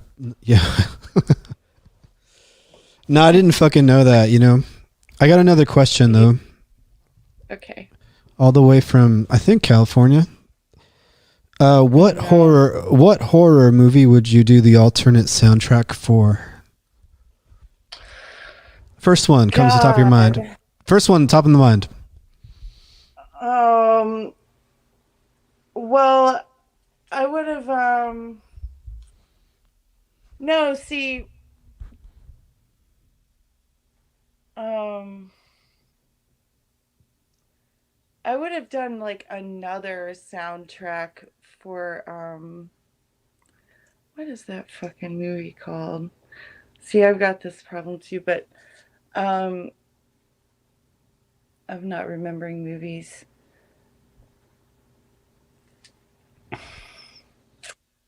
See, I like so many horror movies because of their soundtracks that it's hard to think of like what I would, you know, and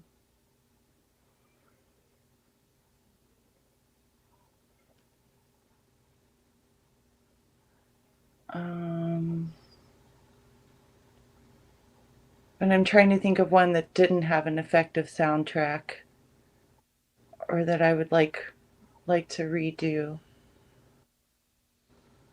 Huh.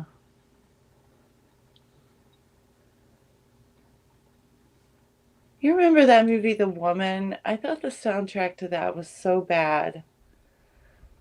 And I thought it would have been much more effective if it was like, you know, something else. But I can't remember.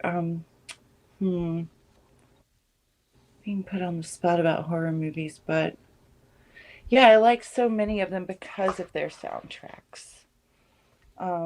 That's kind of what lures me into the rest of the film.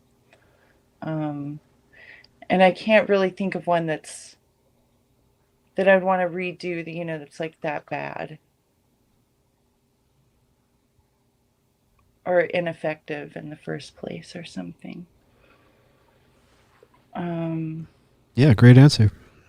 I guess I would just like to do, I guess I would just like to do the soundtracks like the first time around to like a friend's horror movie or something. All right, I folks. wouldn't want to redo anything. You heard her, folks. Get cracking. We need a horror movie for Lucy to soundtrack. And we need it now. I will do it. I fucking will. 1:45 in the morning, Sunday morning, March 21st. What time is it? It's sometime. It's March 21st? Yeah. Oh my god. March 21st just started. Allegedly. Not on sidereal time though. Sidereal. I learned a new word today. It's probably not how you pronounce it. I'm the only one who talks about this stuff. With the like 3 people that I talk to. So they just let me say the word, but I don't know if that's the way that I pronounce it. Or that one is to pronounce that word. So I'm just saying I could be wrong. I'm pretty insular over here. So I'm just going with it. Sidereal. It sounds sounds accurate. Fresh. Sounds accurate as hell.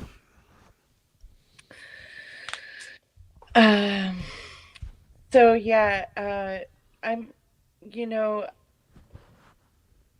glad. I didn't know what kind of format the show was going to be, and I thought we were kind of all going to talk about science together. Oh, word. And I thought that was really cool. But I wonder what Cybele and Suzy are going to talk about. I want to talk about science. I don't really know. Well, maybe science. Isn't everything science? Doesn't it all just... I don't know. I don't see Suzy. So it might just be you and Cybele actually talking about science. That would be cool. I mean, everyone would... now I feel bad that I didn't really answer this horror movie question. And then I just said something bad about a movie I didn't really care about. Oh well. It's just here forever. No, actually, I just got asked to not keep this episode online, so this episode's not going to be archived. Oh, really? Yep. Here today, gone tomorrow. Oh, cool. Yeah. Like it's really? You can do that? It's not going to be on YouTube forever. That's correct. Fuck yeah. It's just happening right now. That makes everything different to me. Oh, yep. No, it'll be on Twitch. It'll be on Twitch for a week, I think, and then it self-erases. The permanence thing really fucking bugs me, I don't know. Like, that's the thing that kept weighing on me about the show. I was like, oh my God, it's going to be like there as long as the whole fucking internet lasts. No, not this episode. I think the rest of them maybe. But I might fucking just delete them all anyway when the series is over. For the same fucking reason you were just talking about. Also, fuck the internet. Good idea. God, I'm so fucking over it. I'm so over this shit. I know all of this shit. This is why I have a typewriter. And I'm about to just like get completely off the internet because I'm tired of it messing around in my shit. And I said as much in my crash reports, my multiple crash reports today. But I hate Elon Musk and I hate Jeff Bezos, and I don't like any of it. It's not necessary. Like, space. You know, Word. we're already in it. So Lucy, now that yeah, you know, let's just get on. now that you know this shit's not going to be archived, do you have any final thoughts you want to share with the viewers, these late night fucking nighthawks? Because I am going to transition pretty soon to the science talk, and I do see Suzy, so yeah. it is going to be Suzy and Cybele after all. That'd be cool. I can't wait to hear what they talk about. Yeah. 'Cause I love science. But yeah, no, I really don't. I think we should just move along to the science. Fuck yeah. But I thank you for having me on here, and you know, I'll be seeing you sometime soon. But yeah, hopefully. Like I said, I knew it would come to this, but love you, dog.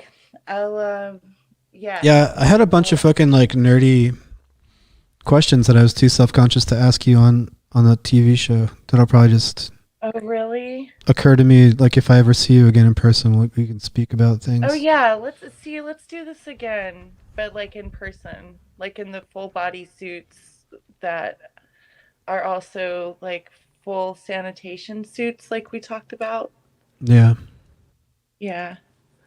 I think that would be good. Cool. Yeah. Cool. I'll just come up there soon.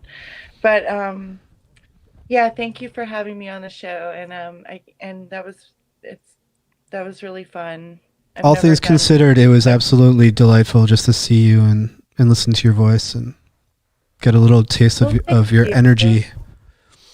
Thank you. Yours too. I wish I could see you, but like I say, I have this really wonderful picture of Steph here, and so that's been guiding me through this and making me feel like I'm, you know, present and here. But thanks to all the people who ask questions and stuff. Okay, yeah, I guess this is like, I guess this is it. This is it. On to science. Yeah, we're gonna do a brief transition. Okay, great. Bye, Lucy. Bye. Folks, you can fuck around tomorrow at like 2 p.m. and get on this talk. It's more astrology stuff. Go to Chris Rapucci's Instagram, Mare's Nest, and procure your digital ticket and watch the lecture. There are some things in life that can't be explained. But then there are things that can be explained. And that's what Cybele and Suzy are here to do. Let's see if we can get this to happen. Ooh.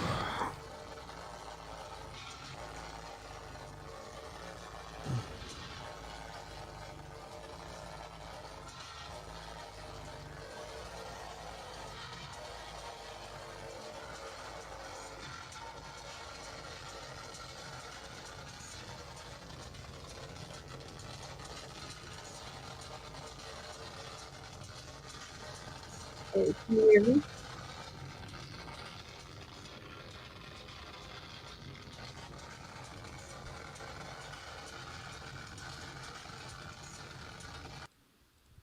Yep.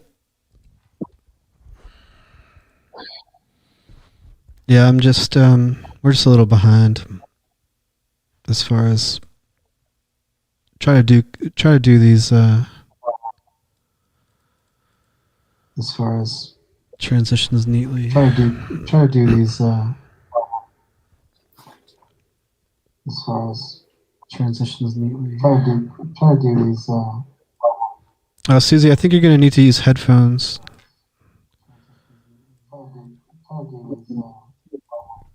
Suzy, I think you're going to need to use headphones.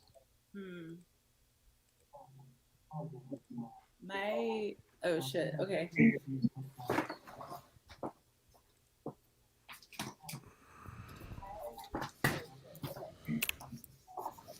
Stand by, folks.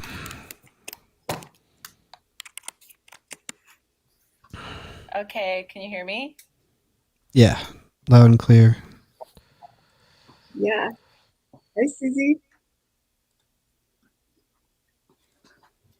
Can you hear me? Hey. Yeah, what's up? Oh, it's delayed. It's up.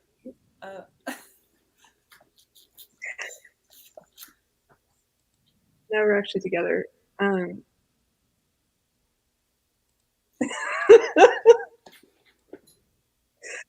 So where is Jeremy? Do I delete the Vimeo? I'm trying to figure this out. No, don't delete it. Then you'll be gone.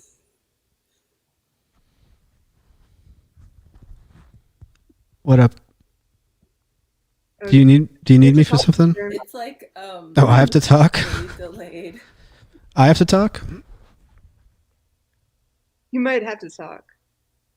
Okay, folks. I dropped out of 9th grade and know basically nothing about science or mathematics. So, with that being said, I'd like to, without any further delay, introduce my friends Cybele and Suzy one more time, and hopefully they can shed some light on a pretty inscrutable subject.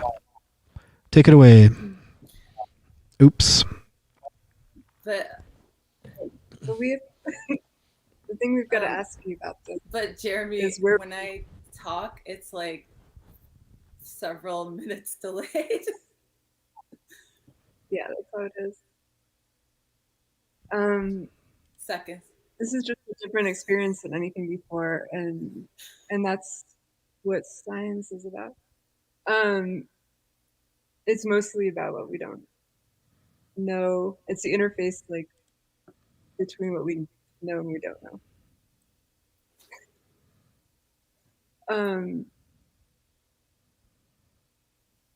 I have a slideshow. We have a slideshow that we made today. And when I teach, that's what I do. I usually make it the day of, but like, I think I'm it's gonna just like do mine over. Wait, hold on. It's just like making a story. So should I share that? No. Okay, is that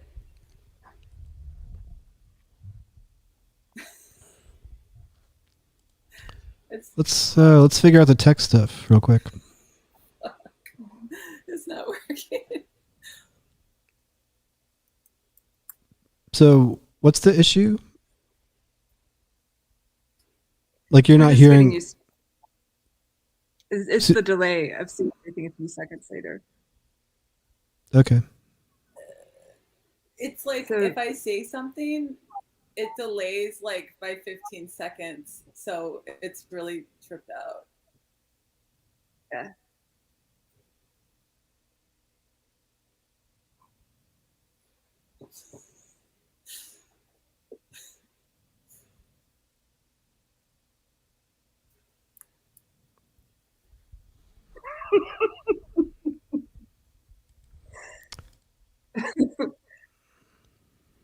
Should we start with the alligators?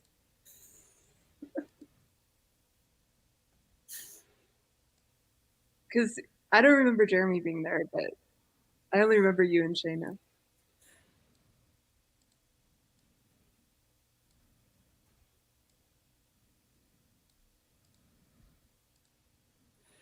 But like if you say something and I respond, it's gonna come like 15 seconds later. Yeah, there's gonna be a delay. So, all right. I gotta say that science is it involves staring at things and waiting.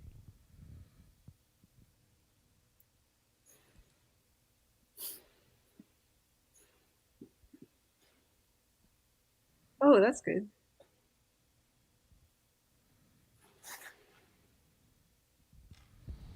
Can I share the screen and then go back? I can go back and forth. So, well, we can talk about, I guess, how we met, Cybele, because we. Sure.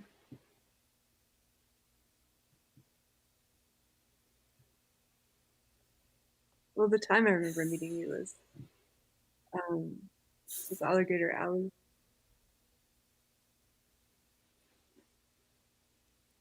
I think we were all going from Miami to Tampa.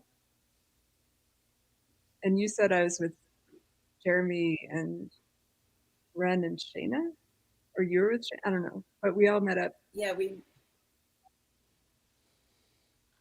met up on Alligator Alley. You were with, yeah, it was at after INC and like.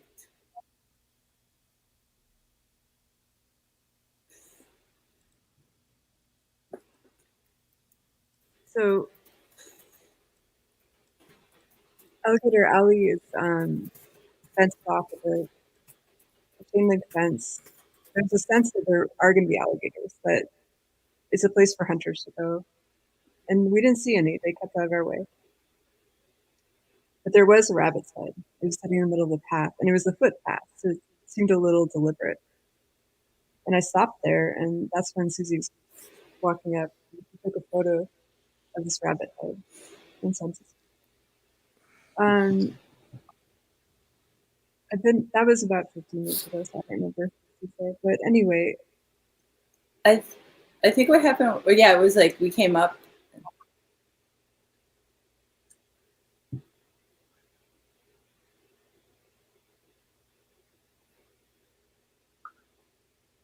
I just don't want to say something and have it interrupt you.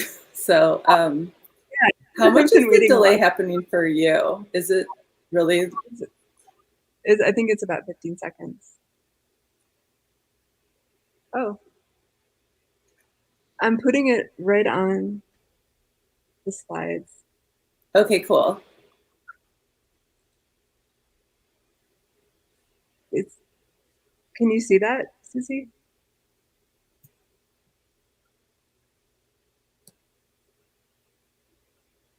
I also don't know how to.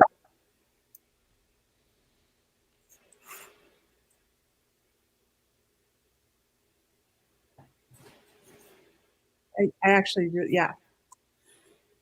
So, well, I guess I'll just say that, so I first met you after INC in 2008. And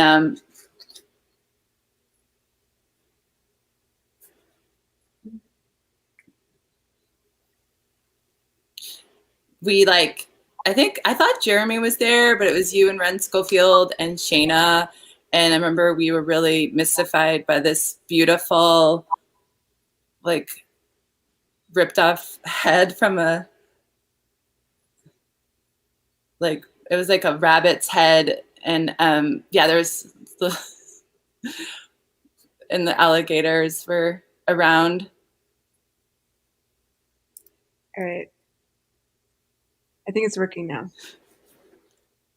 This is the life and transitional zones. And this is a photo of some magma that Suzy.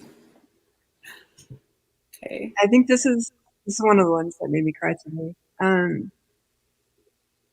This is the fire that's coming right out of the earth. As far as we know, life came from the hydrothermal vents, which are at the bottom of the ocean. So it's the same kind of thing, but this magma is hitting air. So that's when it turns into rock and obsidian, like the black glass and basalt and pumice. That's what's going on. But you see, right now you're seeing the fire in motion. And when life formed, is probably under the ocean in some water. So the same thing was going on, except there was water, like there was a place for molecules to form, for DNA, for RNA to form. You've heard RNA because of the virus and the vaccine, and that might have been the first life molecule. DNA is more stable. It's like a crystal because it has these repeated forms. It's like a curlicue. But yeah, as far as we know, some RNA formed first. We don't know when viruses formed. It's all It's pretty good guesses. And we're related, all of us. Bacteria just made us. There's an alligator. And Susie's, anytime you want to say anything, they are a dinosaur, related to dinosaurs, like chickens. This is where we both started. I'm just gonna try to talk and hope that it doesn't interrupt you. Just talk. We're gonna talk over each other, it's fine. This is your asylum you went to. Okay, so it's just gonna come in whenever it comes in, is basically, I guess, how it works. Mm-hmm. Oh, I love this photo. But what are the grains from? So I took this picture of an abandoned mental hospital. Mm-hmm. And was it reclamation of the earth? And it was this like moss that was growing inside of the bed, and I was really fascinated. That's why you started by the with growth and decay. Yeah. All right, everybody knows that.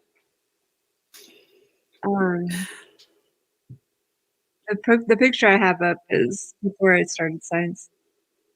I was trying to draw a fantasy world, but I was mostly thinking about what would happen if there was mutations and like if there was just chemicals, if there was a takeover of toxins, things would mutate, but there would have to be ways to take over. Like there'd be mutations of plants, and then there's a kind of a coral that would have to grow up into the air. So this is the main character in this comic I was drawing was a mutant, but she was just a messenger trying to get a message from one part of the world to another. But that's what I was thinking about when I went into biology. I didn't think I would go too far, but then I started. This woman came to talk called Lynn Margulis, and she was the first wife of Carl Sagan, and she probably helped him with biology and vice versa. I mean, she did a lot more in science than he did. He was really good at communication. He talked about biology and he talked about the stars, and that's heavily related. But Lynn Margulis realized that we were all symbionts. We're all like all of life is still related to each other. Like we're all related from one cell. But then there's this interdependence that's kept going on. And it's not like there's not turmoil and fights and conflict all the time, but one of the main principles of how evolution has worked is constant cooperation too. I mean, it's just how it looks. It's not like she's trying to impose some agenda onto it. It's just that we are part by like all our cells have bacteria in them. Our whole body is bacteria. We're crawling with it, and most of it is trying to help us or just hanging out. But each cell has mitochondria, and the mitochondria are how we know where we come from. The maternal line of mitochondria goes back to East Africa. So there is a woman in East Africa that was the mother of all of us. And then there was something way back before that. That was the cell that originated all of us. But mitochondria are bacteria that make energy, or like they trap energy. And we need so much energy to be multicellular and to walk around that we would not be able to function without them. So, and then on this side, there's a binary star on the right. All of the elements in us came from stars, but the smaller elements, the hydrogen, the carbon, the oxygen, the nitrogen, that's most of what we are. Those came from the insides of white dwarfs, like old stars. But then the larger things like iron, like we're part iron too, and the center of the earth is iron and nickel. Those came from stars like collided, like neutron stars that had a collision with each other. So all the stars are having relationships with each other and living and dying. And then when they exploded and sent their pieces up to the universe, those coagulated and became the Earth. So this is Suzy's book. Did you want to talk about that at all? Okay, I came back on. I don't know if it's delayed. Yeah, I hear you.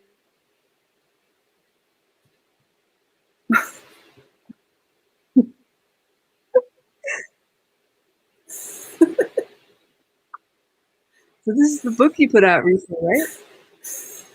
And before you knew that we were going to talk about this at all. Yeah. Yeah, so that just came out a week or two ago. Mm-hmm. And I think what we figured out is my Wi-Fi speed is really slow or something. Oh, yeah, right. What is the image? I forgot to ask you. So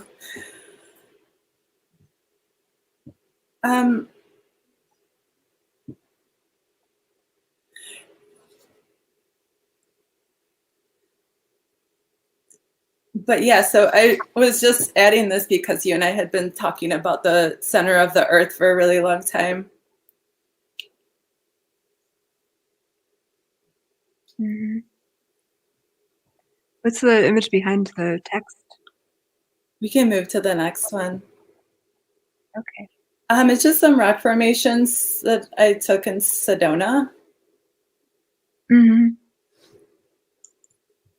And this is the magma. And this is a photo of Yellowstone.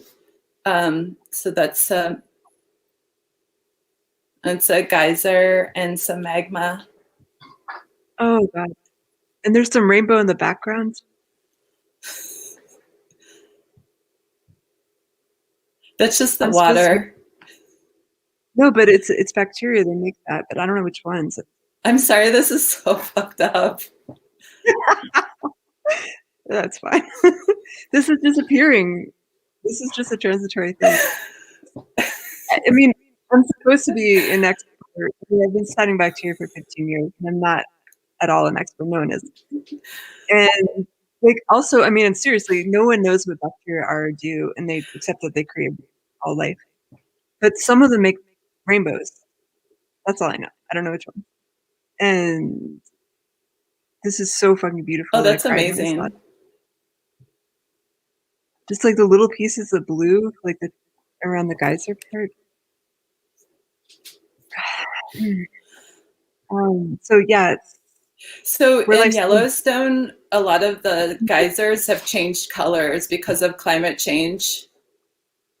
They have? I didn't know that actually. But yeah. We can talk about it later.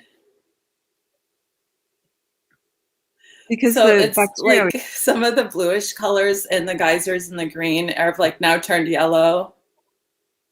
Oh. So Yellowstone's turning into its true identity. I'm really curious what it looks like now. Yeah. When did you take this one?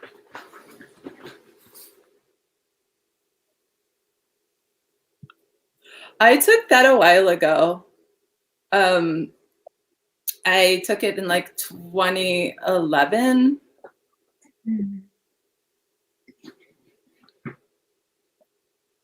Yeah, I could stare that one all day.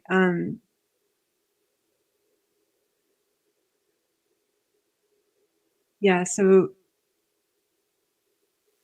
the geysers are it's a pretty good representation of what's happening at the center of the earth, or the interface of the earth, and the mantle and the water. And this mentioned the microbes and mitochondria. They've been around for 3.8 billion years. And they weren't making oxygen, so they were interacting with sulfur. They're eating sulfur. But they developed photosynthesis, and that's the photosynthesis turned into using oxygen later. But it's all evolution of bacteria that developed a lot of what we are. And the ones I'm showing here are the mitochondria. All the folds inside are like a factory for energy. They developed the ribosomes that make proteins. But the life has this hydrothermal origin. And I just remembered these snails. There's the kind of one of the top of the food chain, the hydrothermal vents, but they make their shells out of iron and sulfur, and they have little feet, but they've got these iron shells, and now they're endangered because of underwater mining, which hasn't even started yet, but once it starts, they're endangered. Hydrothermal vents are probably the origin of life, like where that steam vent is coming from, all the steam coming up, like the sulfide cloud. There's like worms, you can kind of see them. There's giant worms hanging out there, and it all starts with bacteria. The worms just like cultivate the bacteria and eat whatever they make and produce. So yeah, like the heat, there's two things that are needed. It's kind of simple: photosynthesis. Like photosynthesis developed in bacteria, and then it was given to algae, and then it was given to plants. It is just taking carbon dioxide, using the carbon to make sugar, and then taking water and splitting open the water. So taking the hydrogen, it needs the hydrogen, and then it lets out the oxygen. Oxygen is a waste product, and except that oxygen is really useful for energy. So that's how all this other life developed. So the first ones didn't use hydrogen. I mean, they used hydrogen. They didn't use oxygen. They used sulfur. But they used the minerals that were from the earth. So yeah, there's iron and nickel, but there's also all the other metals. There's gold, there's silver, there's sulfur. So there's heat, there's energy in the a lot.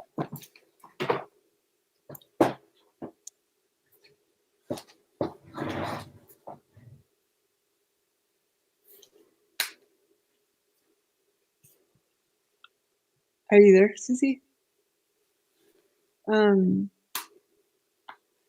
There are these holes in Siberia that are from Trying to be. These are pictures that Susie found. They're from Siberia, and these are holes in the center of the earth, but like not all the way down, but they're from explosions of ice and mud. So instead of fire, it's a different kind of explosion. So it's this release from under the ground, but because the ice and the Siberia is shifting, these things are going to happen more often. And Susie said it's possible that there's the type of pressure that they involve will kind of mess with planes. I mean, at least probably the technology. I don't know anything about that, but it's another shot.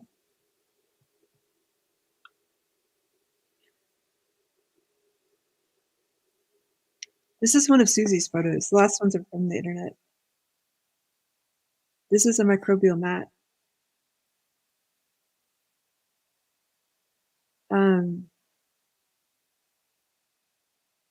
I mean, this is like a manifestation of something that's usually invisible because microbes are just one cell. This is bacteria. But they have all these colonies. So they throw out the sugar and proteins and just stuff to make a housing unit for themselves and for others. So they all live together. They live with other microbes like bacteria and archaea. Archaea are kind of like bacteria, but they're older. They're probably our original ancestors. And there's some biofilm too. So they live together, and this biofilm thing protects them. And when biofilm layers on top of each other, it's microbial mat. So it's usually on moist surfaces, but the others work too. But they're always at the interface of water and air. They just use the gradient of chemicals. Well, yeah, I mean that's their life is in chemicals, and that's their world. And the microbes, bacteria can live inside rocks. So they can take rock and make water out of it, just through the element. Can live inside rocks. So they can take rock and make water out of it, just through the element. Okay, I think I might be back.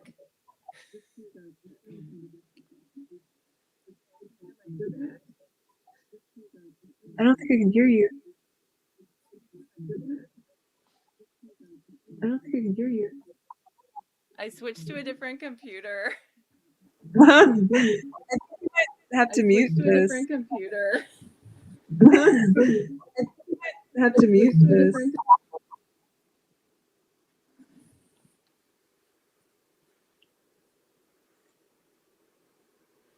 Hello. These are pictures of microbes the ones that turn minerals to water, and then different ones live in the atmosphere. It's saying they're everywhere. There's new ones that are being exposed as the ice melts, as the ice caps melt. But the things that are dangerous to us are the ones that have really interacted with us for a long time. So the ones that are exposed from climate change, those ones aren't necessarily dangerous to us. It's really the toxins that are stored, like that we already made, the toxins that float up to ice cap that can be released when the ice caps melt. But the microbes they're going to be there, and they also eat oil. When we've had oil spills and we've had toxic chemical spills, they've come around on their own accord, and they eat anything. Like they basically eat sulfur, and they also eat oil, the petroleum, and they broke it down like more than any human efforts. They did the most for the deep water oil spill. Haven't studied any of the others. And like they're doing their thing. We don't know that much about them still. They're in the dirt, in the ocean, they're at the sky. And a lot of the drugs we have are either discovered from bacteria, or like a lot of the antibiotics we have are from either fungi or bacteria. And we use them as like to make drugs too, but they start everything off. And then there's the other microbes. There's diatoms and there's algae. But, the next ones are photos from Suzy. This is the liquid mud, and can you tell me where these are? Maybe you hear me? Yeah.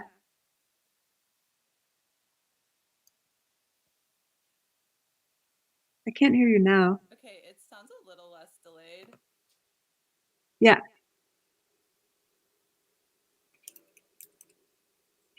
Okay, these are are. It's the Sultan Butte shit.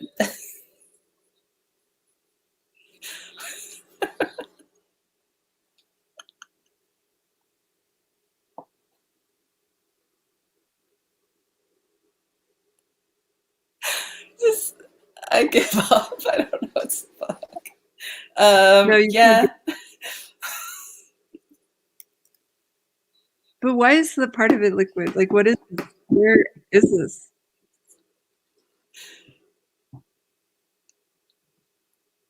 This is near the Salton Sea.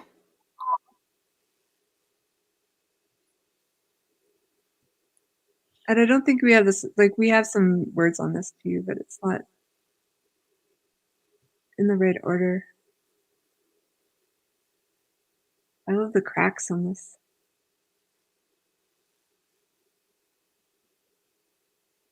And that's not you, but it might as well be.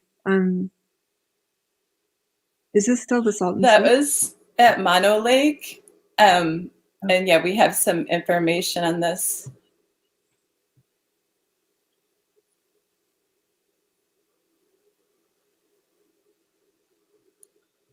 Okay. Right, So yeah, they're the 2-foot towers. Mm. Yeah, this is just what you told me. What you found. Do you want me to read the slide? It's just going to be a little... Yeah. A little delayed here. You can... Okay. Well, actually, we just... It keeps cutting out my Wi-Fi. I might just let you take over. I love you. I love you. I've had so much fun talking to you over the last few days. And I hope you can stay in, and please come Yeah, in. me too. We've been talking for years about this stuff. Yeah. This is just beneath Mono Lake, the Chufa.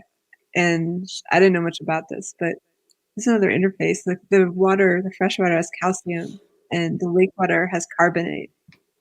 That's probably because of all the things living it. Carbon is related to life in this really intricate way.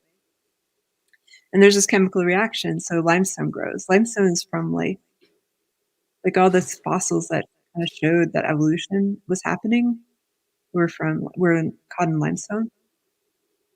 So these things can grow. They're like cave stuff. They can grow from underwater to reach the surface.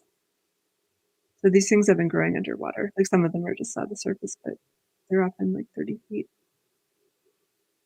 And they're related to like the stalagmites and stalactites caves. But a lot of them are bodies of microorganisms too. And this is an image from a leaf. It's an air hole, and I've wanted to see this for a long time. So these are the air holes, the stomata, and they take in that carbon dioxide and they breathe out oxygen. And this is the text is a little dramatic, but cyanobacteria gave themselves to plants as chlorophyll. And then the leaves develop these stomata to breathe. But they're just made of dust. They're made of stuff. Like it's all just these elements. And if you get really close from an electron microscope, it's pretty clear. It's a picture of a diatom from New England somewhere. I was sampling of like lakes and rivers. Diatoms are why I started in biology. The same year I saw Lynn Margulis talk, she was talking about the Gaia hypothesis, how Earth is symbiosis is collaborations of life and elements. And those move through non-life. And I'm in Boulder right now, my hometown, because I had a foot surgery. And then my dad had a heart attack, so I wanted to come back here. So yeah, it's just there's a lot of talk about, I don't know, new age stuff. I don't need to get into too much, but Lynn Margulis wasn't trying to tell everyone that life is okay, that everything's fine. She was just trying to say that life is always collaborating with each other. And I asked her about diatoms, and all I knew is they made their skeleton out of glass. So what you see there is glass. It's rainbow kind of because it's reflecting. They make glass. We don't even know how they do it. I thought I would figure it out if I got further into science, that someone would tell me, some paper would tell me, but we don't really know. And they have some kind of enzymes that take silicon, just the element, and then weaves that into silica, which is glass. And so you can get down really tiny. This is 20 micrometers, 1/1,000,000th of a meter. And it's a micrometer. And there's these very regular patterns. So there's some kind of like time element. Silica is also what they use for computers. Yeah. Yeah, we have it everywhere. And so silicon has a cycle through the earth too. That's what I asked her about. We can maybe talk about all the e-waste that we have on this planet. Yes.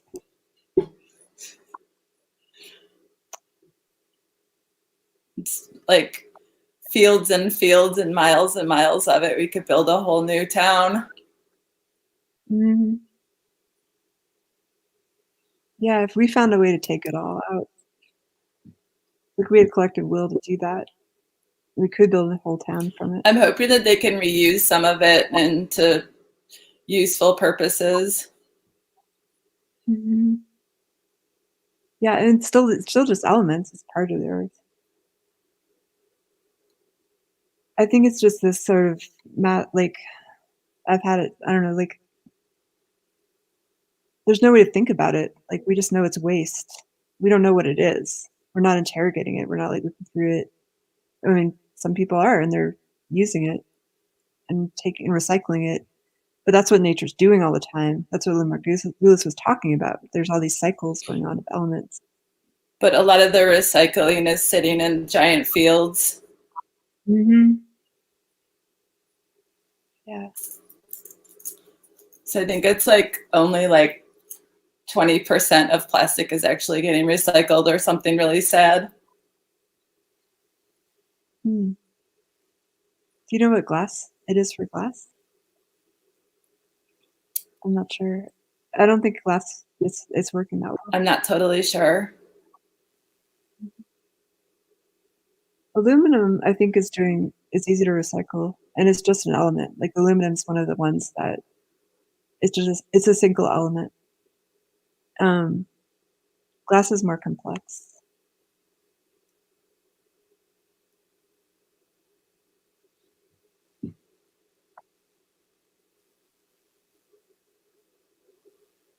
This is just it's just a minute level.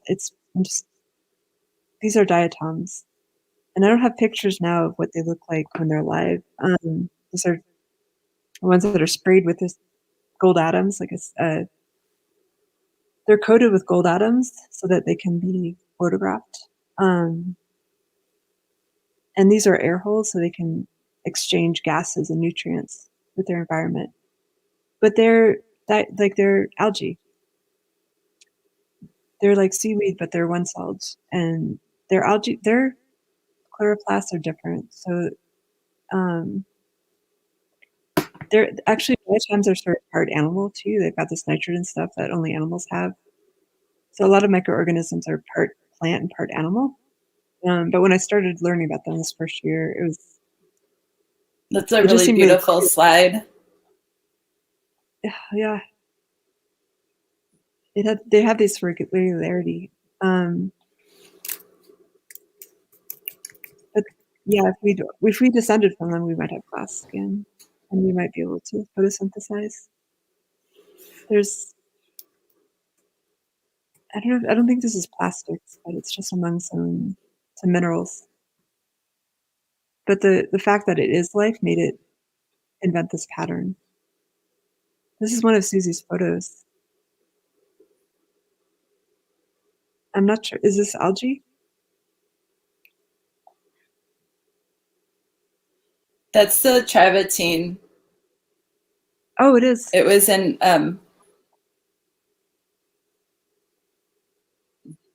it's a mineral that, sorry, this is still delaying.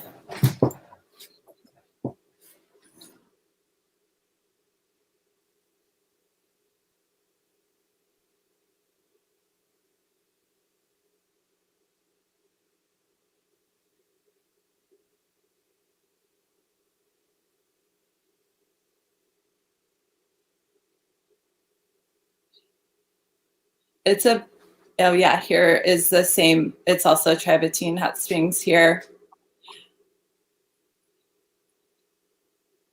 It's a geothermal feature.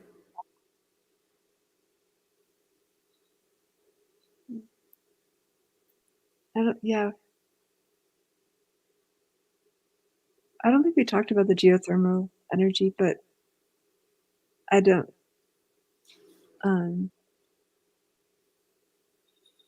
I think we did a little bit because we talked about the different forms of renewable energy and using geothermal. Yeah.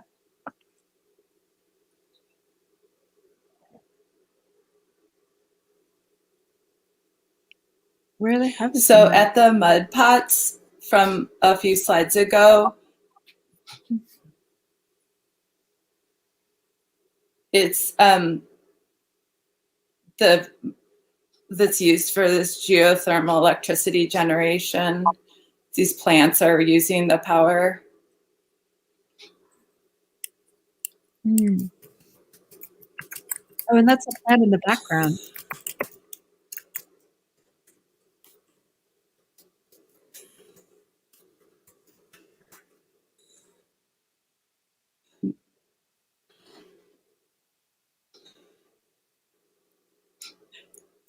And this is the Salton Sea. We thought that the travertine looked like a vagina. Is it? Yeah. And it's dripping.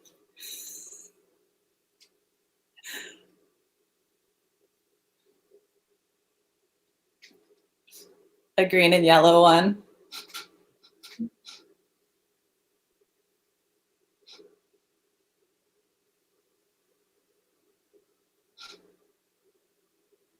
just going to look through everything.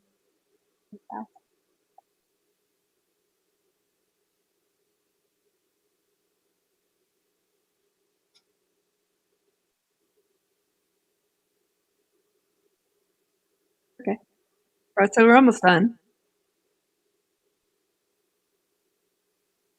The Salton Sea is the that has to do with salt balances.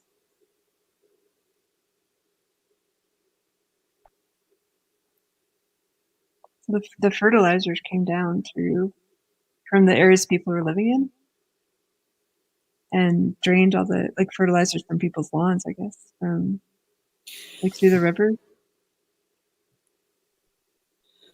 So what's happening in the Salton Sea is, like, everyone knows that it's drying up and it's creating this toxic dust that's going into the air.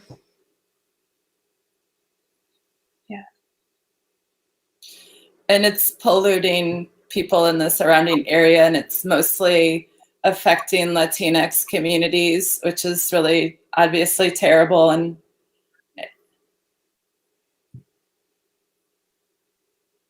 it's like a lot of environmental injustice happening, but it's also going to be reaching Los Angeles as well. Oh yeah. I mean, the air is already really polluted, but it's said to get a lot more intense with climate change. Yeah, it's just a shift in everything. And there's like hundreds of little earthquakes that happen out there all the time.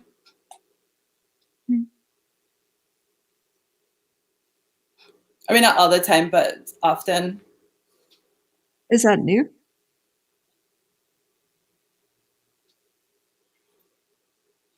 I mean, is the frequency? Well, there's seismic activity and the mud pots are near there, so. That'd probably make it turn around more.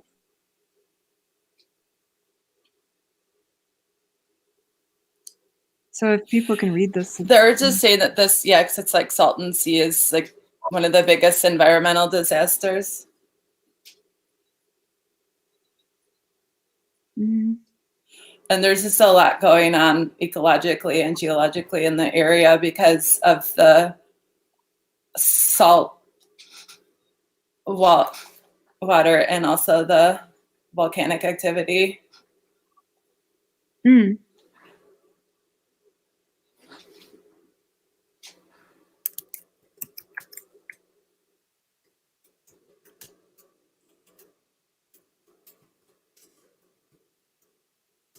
Yeah, these are all Suzy's photos.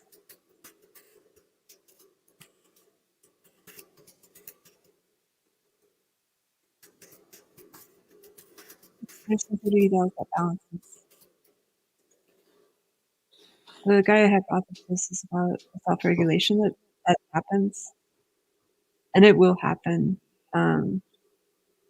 There's a lot of activity that we do that's putting it out of balance, and the disasters are happening for us. But a life otherwise bacteria will be fine.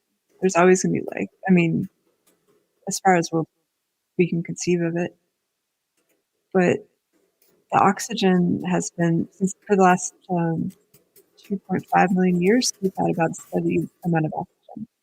The microbes push out enough that our atmosphere is 21%. But oxygen's toxic too and causes fires if there's too much of it. So there's this right balance of oxygen. And there's also a balance of salinity. So if there's too much, like at the Salton Sea, life can't exist. We need salt too. Everything's at this weird, dynamic balance all the time. But in that case, the physiology works. So it's not just biology that's working for life. And what is it working towards? Like, why is life the goal anyway? I don't know. I don't think it necessarily is, but life and non-life are working together. So life gets taken out by the geology, by the cracks in the ocean floor. And up on the other end, like clouds are helping to keep the heat in balance.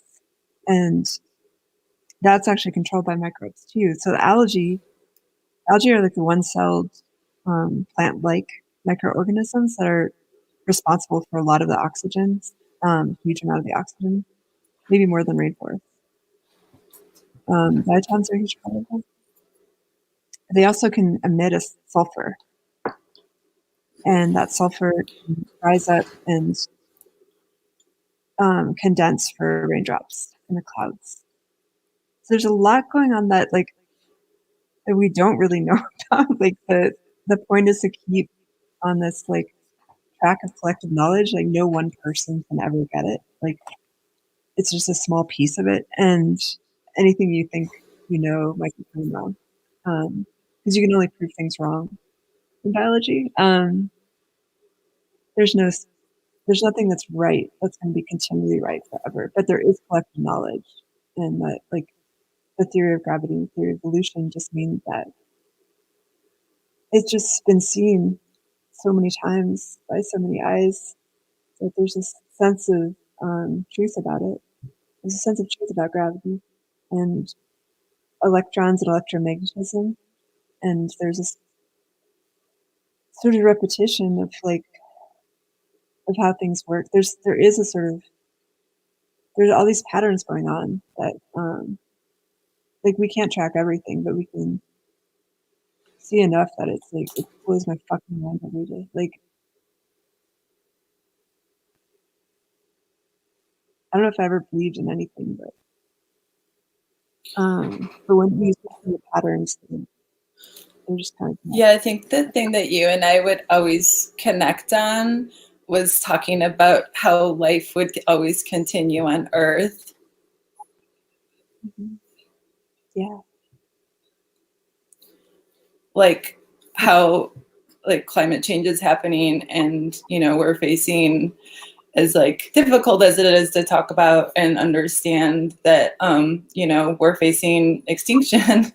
And trying to cope with that reality, and you and I've talked about it for months and days and years and stuff, and everyone's facing it right now, but it felt like at least kind of hopeful or like positive when you would talk about like bacteria and like life always continuing on Earth and continuing in different ways. Yeah, that's how it feels to me too. Because there are relatives and there are ancestors and kind of like gods. I mean, as far as the whole concept of what a god is, like something that can be beneficial, and also destructive. But it's just like way beyond us too. So, yeah. This is a photo that Suzy took. So the photos are looking really blurry, but this is actually a lot sharper.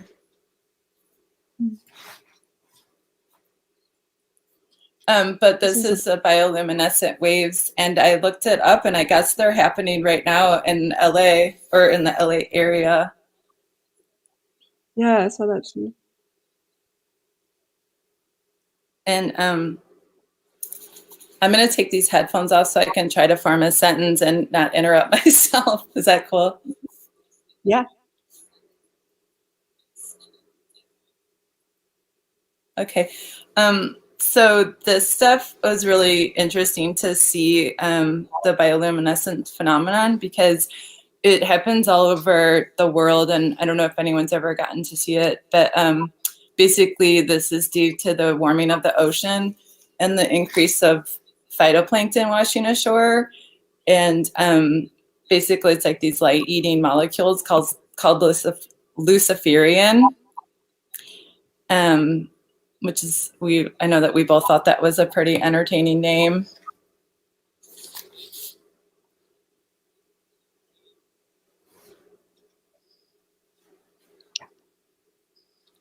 Yeah, they also make it collectively. The bacteria have this thing called quorum sensing. I forgot about that until now, but like, it was discovered kind of recently by this woman. I guess it's a bioluminescent bacteria. Yeah, and they're doing it to escape predators in some way, just to blind them and like freak them out or confuse them, probably, as if it's like. Yeah, they're trying to trick them so they can exist and like light up and look different. Mm-hmm.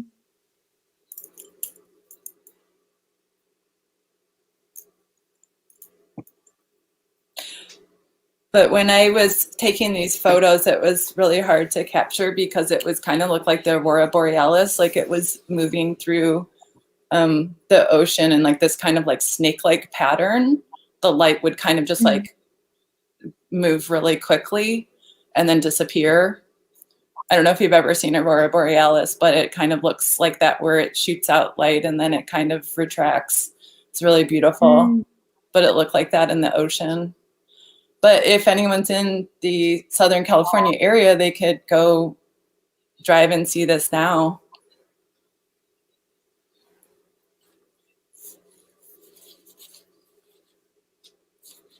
But I think mostly everyone on this is from the East Coast. Mm-hmm.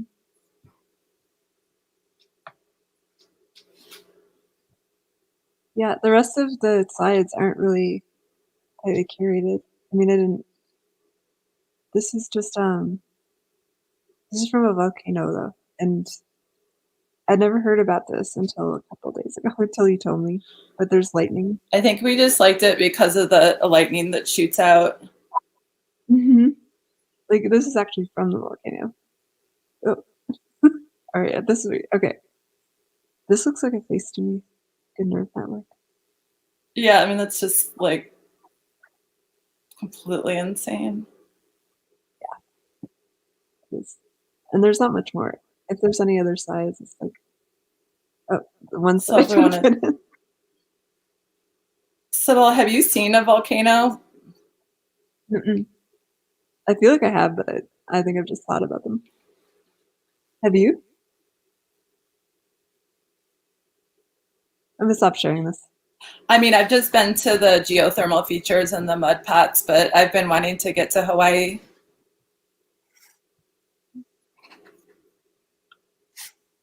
In different places. Okay. I'm sorry, this is so fucked up. Where are you now? I think you have to be sharing your. Okay. I'm on.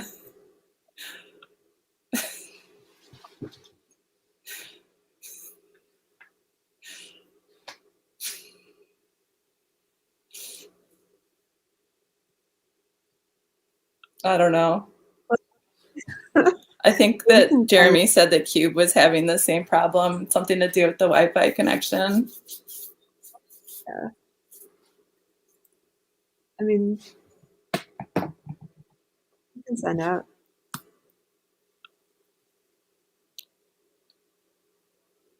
Okay, well, thanks, Jeremy, and thanks, Cybele. I love you guys, and good to sort of see you.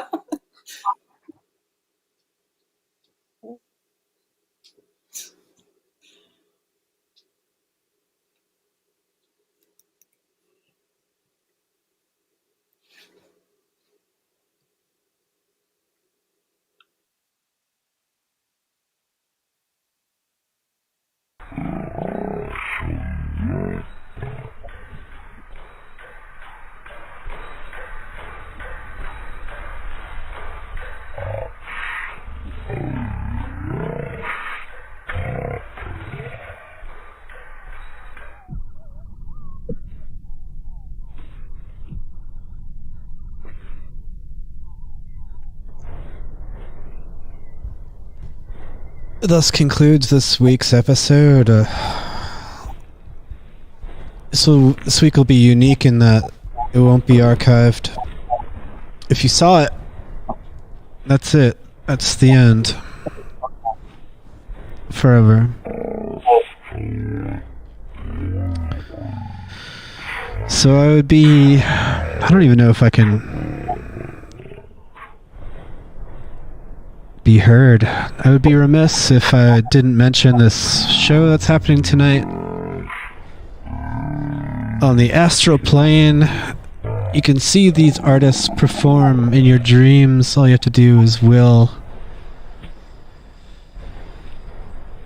your travel. Before falling asleep, you can either print out the flyer and place it under your pillow, or just say, I want to do it. So maybe you can do it.